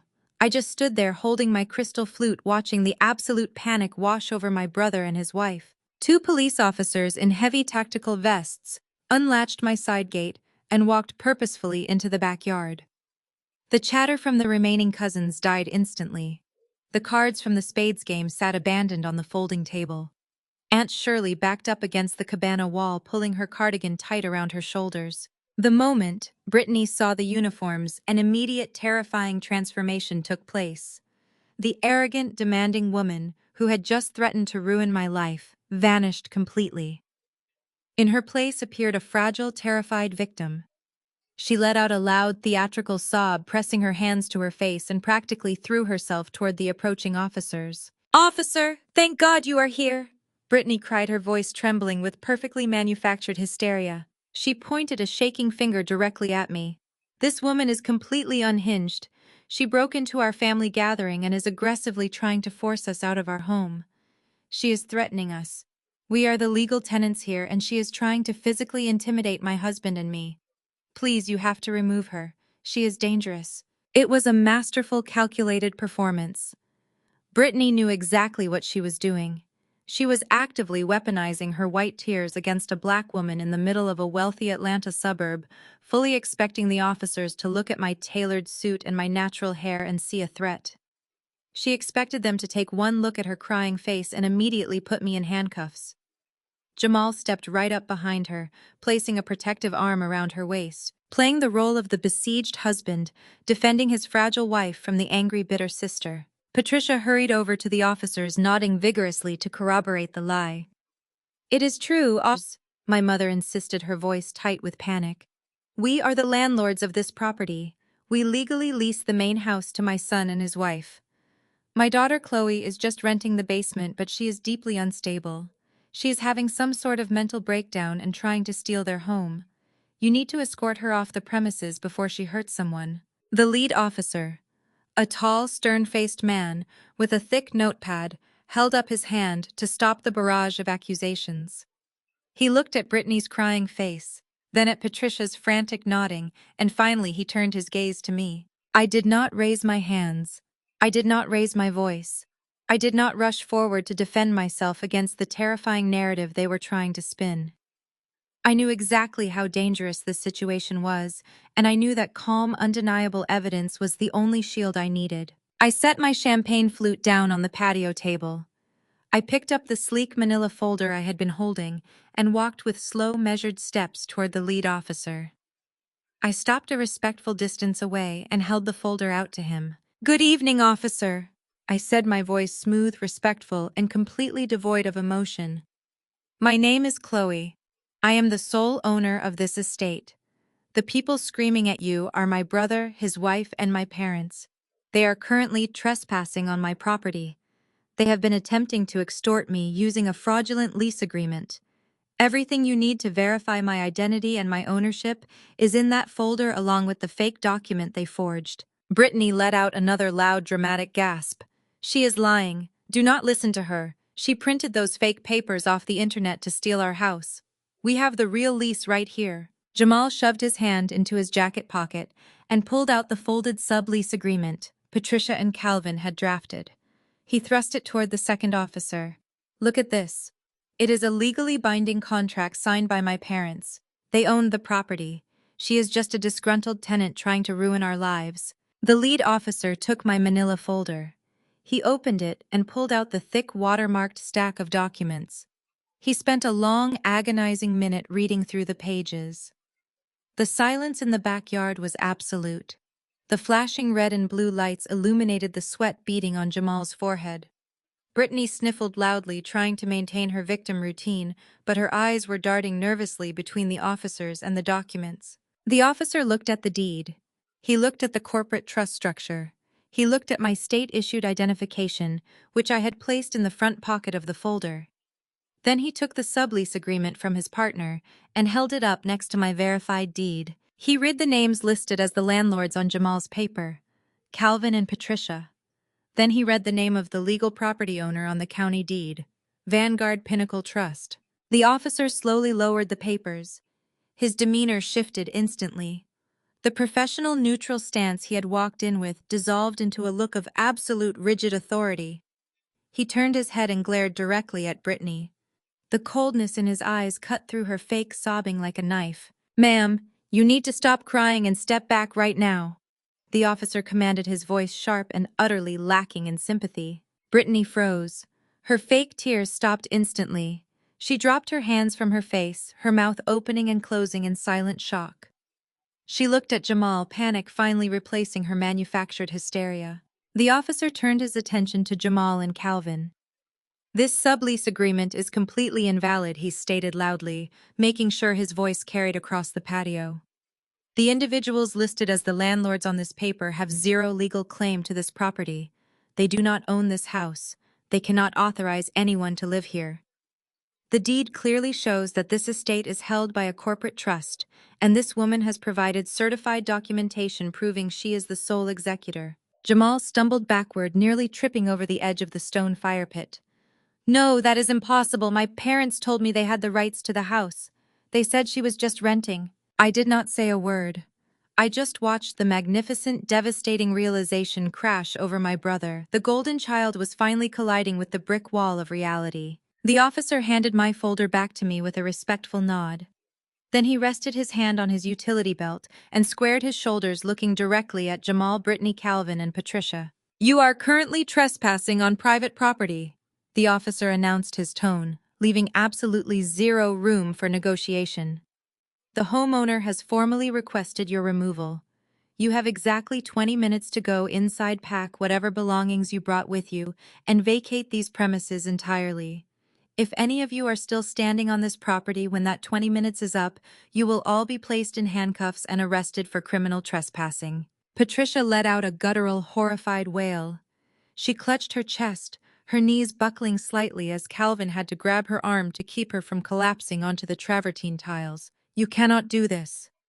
Patricia sobbed, the reality of her social destruction finally hitting her. "We are your parents, Chloe. We gave you life. You are throwing your own mother out into the street in front of the entire family. What is wrong with you?" I looked at the woman who had spent my entire life trying to shrink me to make room for my brother. You threw yourself out, Mom. I am just locking the door behind you. Aunt Shirley and the rest of the cousins were already moving toward the side gate, practically sprinting to their cars, to avoid being associated with the impending arrests. They wanted no part of the fallout. The lavish barbecue had turned into a crime scene, and the rats were fleeing the sinking ship. Brittany was hyperventilating now, completely abandoning her victim act. She grabbed Jamal by the lapels of his custom suit, shaking him violently. Do something, Jamal. Tell them who you are. Tell them about your company. We cannot be evicted. We do not have anywhere else to go. Jamal looked at his wife, his eyes wide and vacant. He had nothing left to say. His fake tech empire was dead. His debt was owned by the sister he had spent his life belittling. His parents' fraudulent lease was useless. He was a completely broken man standing in the ruins of his own arrogance. The second officer tapped his wristwatch. You have 18 minutes left. I suggest you start moving. Jamal dropped his head in defeat. He grabbed Brittany's arm and started pulling her toward the back door of the house, heading upstairs to pack their designer bags. Patricia sobbed loudly, following behind them, her face buried in her hands as she realized her country club friends would hear about this public humiliation by morning. But Calvin did not move. My father stood in the center of the patio, his feet planted wide on the stone tiles. His hands were balled into massive, trembling fists at his sides. The veins in his thick neck were bulging against his collar. He watched his wife and his golden son retreat in absolute disgrace, and his patriarchal pride simply could not handle the destruction of his authority. He glared at the police officers, then turned his dark, furious eyes on me. I am not packing a single thing, Calvin bellowed, his voice vibrating with stubborn, dangerous rage. I am the head of this family. I built the foundation you are standing on. You think you can just hand a piece of paper to the cops and throw me out like trash? He crossed his arms tightly over his broad chest, planting his feet even firmer into the ground. I am not going anywhere, Calvin spat, glaring fiercely at the lead officer. I am a senior citizen. I have elder rights in this state. You cannot just throw an old man out of his daughter's house without a formal court order. I demand a hearing. I am staying right here. Calvin stood like a statue on my patio. His chest puffed out, his jaw set in that familiar, stubborn line. He looked at the lead officer with pure defiance.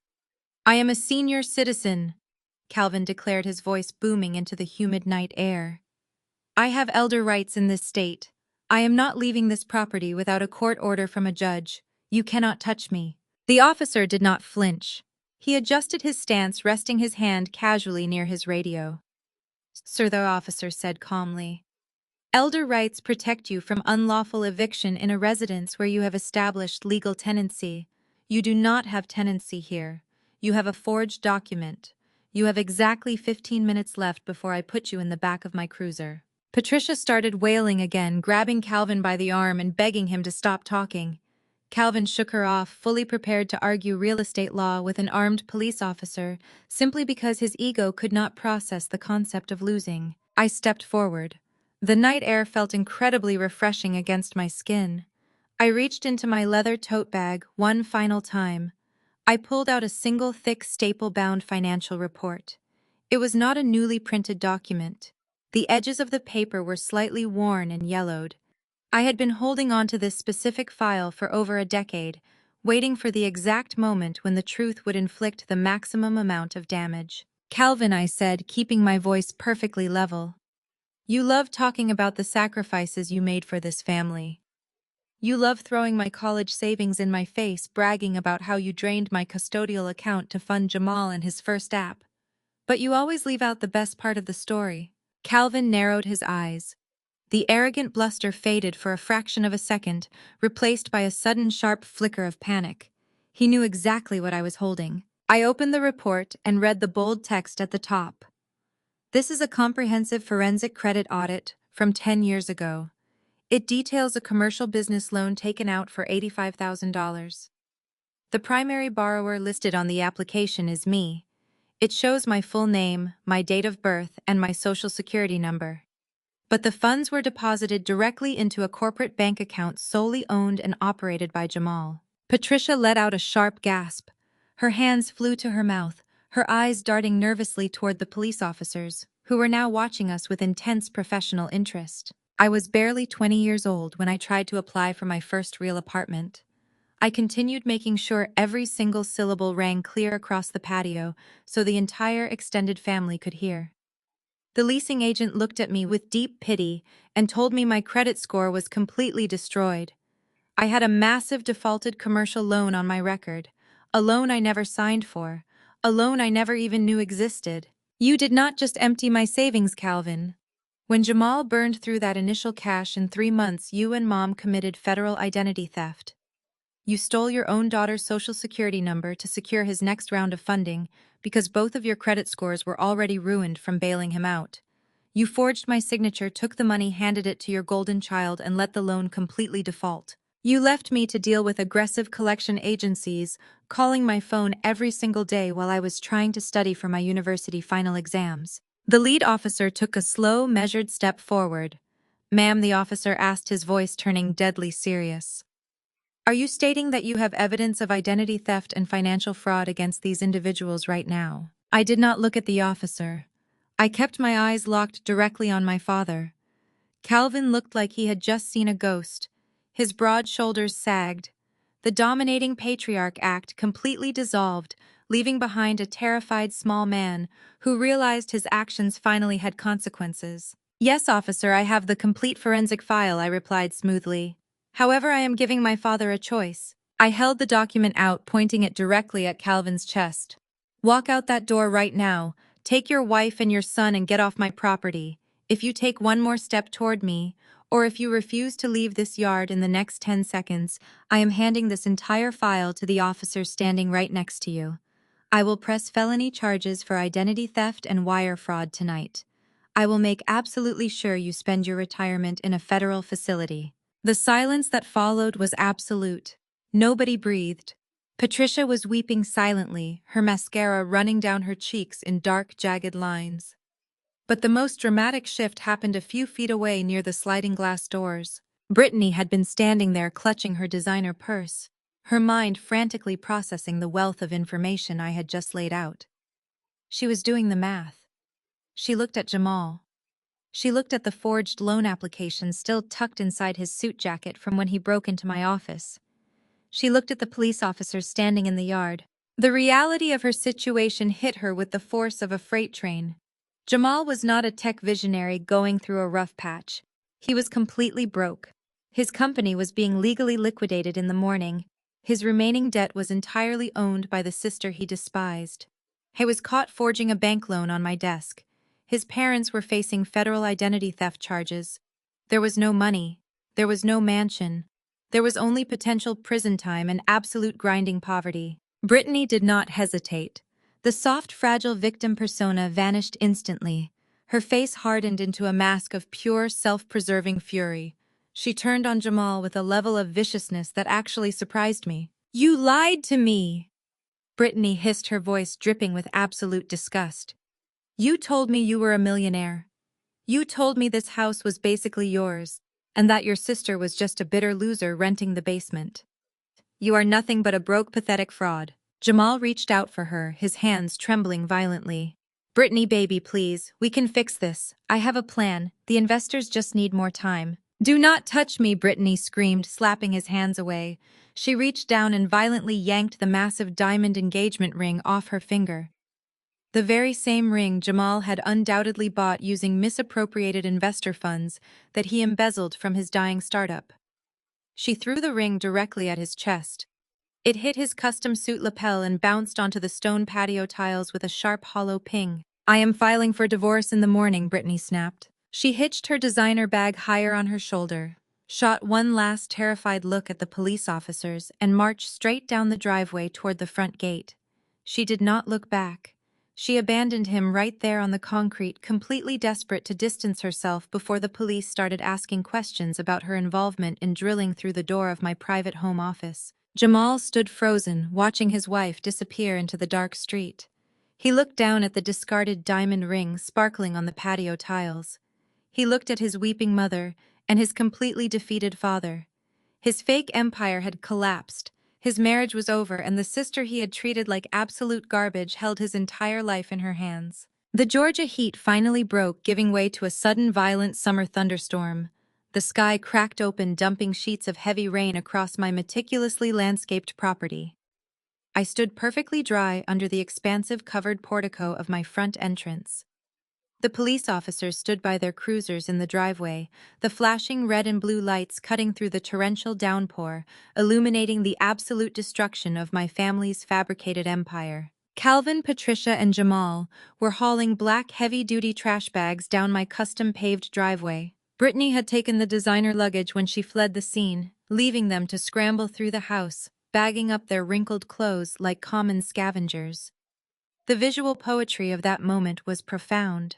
The people who had spent my entire life treating me like garbage were now carrying their entire lives in literal garbage bags. Jamal dropped one of the bags onto the wet concrete. His expensive, unpaid-for custom suit was completely soaked, the fabric clinging awkwardly to his frame. The arrogant, chest-puffing tech visionary was completely gone. He looked up at me, standing elevated on my porch, bathed in the warm, secure lighting of my foyer. "Chloe, please," Jamal begged, his voice cracking loudly over the sound of the pouring rain. It was the very first time in my 33 years of life I had ever heard my brother sound genuinely small. The entitlement had been washed away by sheer desperate panic. "It is pouring out here," Jamal cried out, wiping rain from his eyes. "My company is gone. Brittany left me. I have absolutely nothing and nowhere to go. Just let us stay in the basement. I will sleep on the bare concrete floor. Just for tonight. Please, you are my sister." I looked down at him. I looked at Patricia, shivering uncontrollably in the rain. Her expensive designer blowout completely ruined her country club facade, washed down the storm drain. I looked at Calvin, the man who had threatened to physically assault me just 30 minutes ago, now staring silently at his soaked shoes because he could not bear the crushing shame of his own reflection. They had pushed me to the absolute edge, expecting me to fall. They never considered that I knew how to fly. "The basement is strictly for storage," I said, my voice cutting cleanly through the sound of the thunderstorm. "And I do not store trash in my magnificent home." I took a deliberate step backward into my grand foyer. I grabbed the heavy brass handle of my solid mahogany front door. I looked them in the eyes one final time, offering zero pity, zero remorse, and zero hesitation. I slowly pulled the heavy wood closed. The loud metallic click of the commercial deadbolt sliding firmly into place was the most beautiful, liberating symphony I had ever heard. Weeks passed, and the energy inside my home transformed entirely. The oppressive, suffocating tension they had brought with them evaporated completely. It was replaced by the serene, absolute peace of a kingdom fully secured.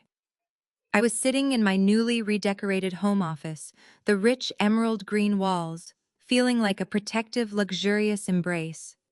I opened my phone and navigated to my blocked messages folder. It was the digital graveyard of their desperation. There were dozens of voice messages left over the past month. I played them on speakerphone while I reviewed my client portfolios, treating their mounting panic as background noise. The first message was from Patricia. She was sobbing loudly, attempting to weaponize her tears the exact same way she always did. "Chloe, please pick up the phone," Patricia cried into the receiver. "Your father is working night shifts at a fulfillment warehouse just to pay our bills. My friends at the country club found out about the eviction and the identity theft. They will not even look at me in the grocery store. We are living in a tiny, cramped 2-bedroom apartment next to a highway. You have to forgive us. We are your parents. You cannot just abandon your own blood." The next voicemail automatically played. Calvin's voice filled my office. The booming authoritarian patriarch was completely gone, replaced by a hollow, broken old man who had finally met his match. "Chloe, we need a small loan." Calvin pleaded, his pride completely shattered. "Just enough to cover the rent and the utility bills this month. I know we made terrible mistakes, but you have so much wealth. It is your duty to help your family survive this." The final message was from Jamal. The background noise sounded like a busy, chaotic city street. He was hyperventilating, his words rushing together in a frantic stream of absolute terror. "Chloe, you have to help me," Jamal gasped. "Federal agents showed up at my apartment today. They have all the corporate ledgers. They know about the wire fraud. They know I embezzled the seed money to pay for my lifestyle. I am facing 10 years in federal prison. You own the debt now, you are the sole creditor. You have to call your lawyers and tell them it was all a massive misunderstanding. Please, I am begging you, you have to save me. I sat in my ergonomic leather chair and listened to the silence after the messages ended. I did not feel a single ounce of pity. I did not feel a shred of guilt. I felt the profound, unshakable clarity of a Black woman who had finally learned her own absolute worth.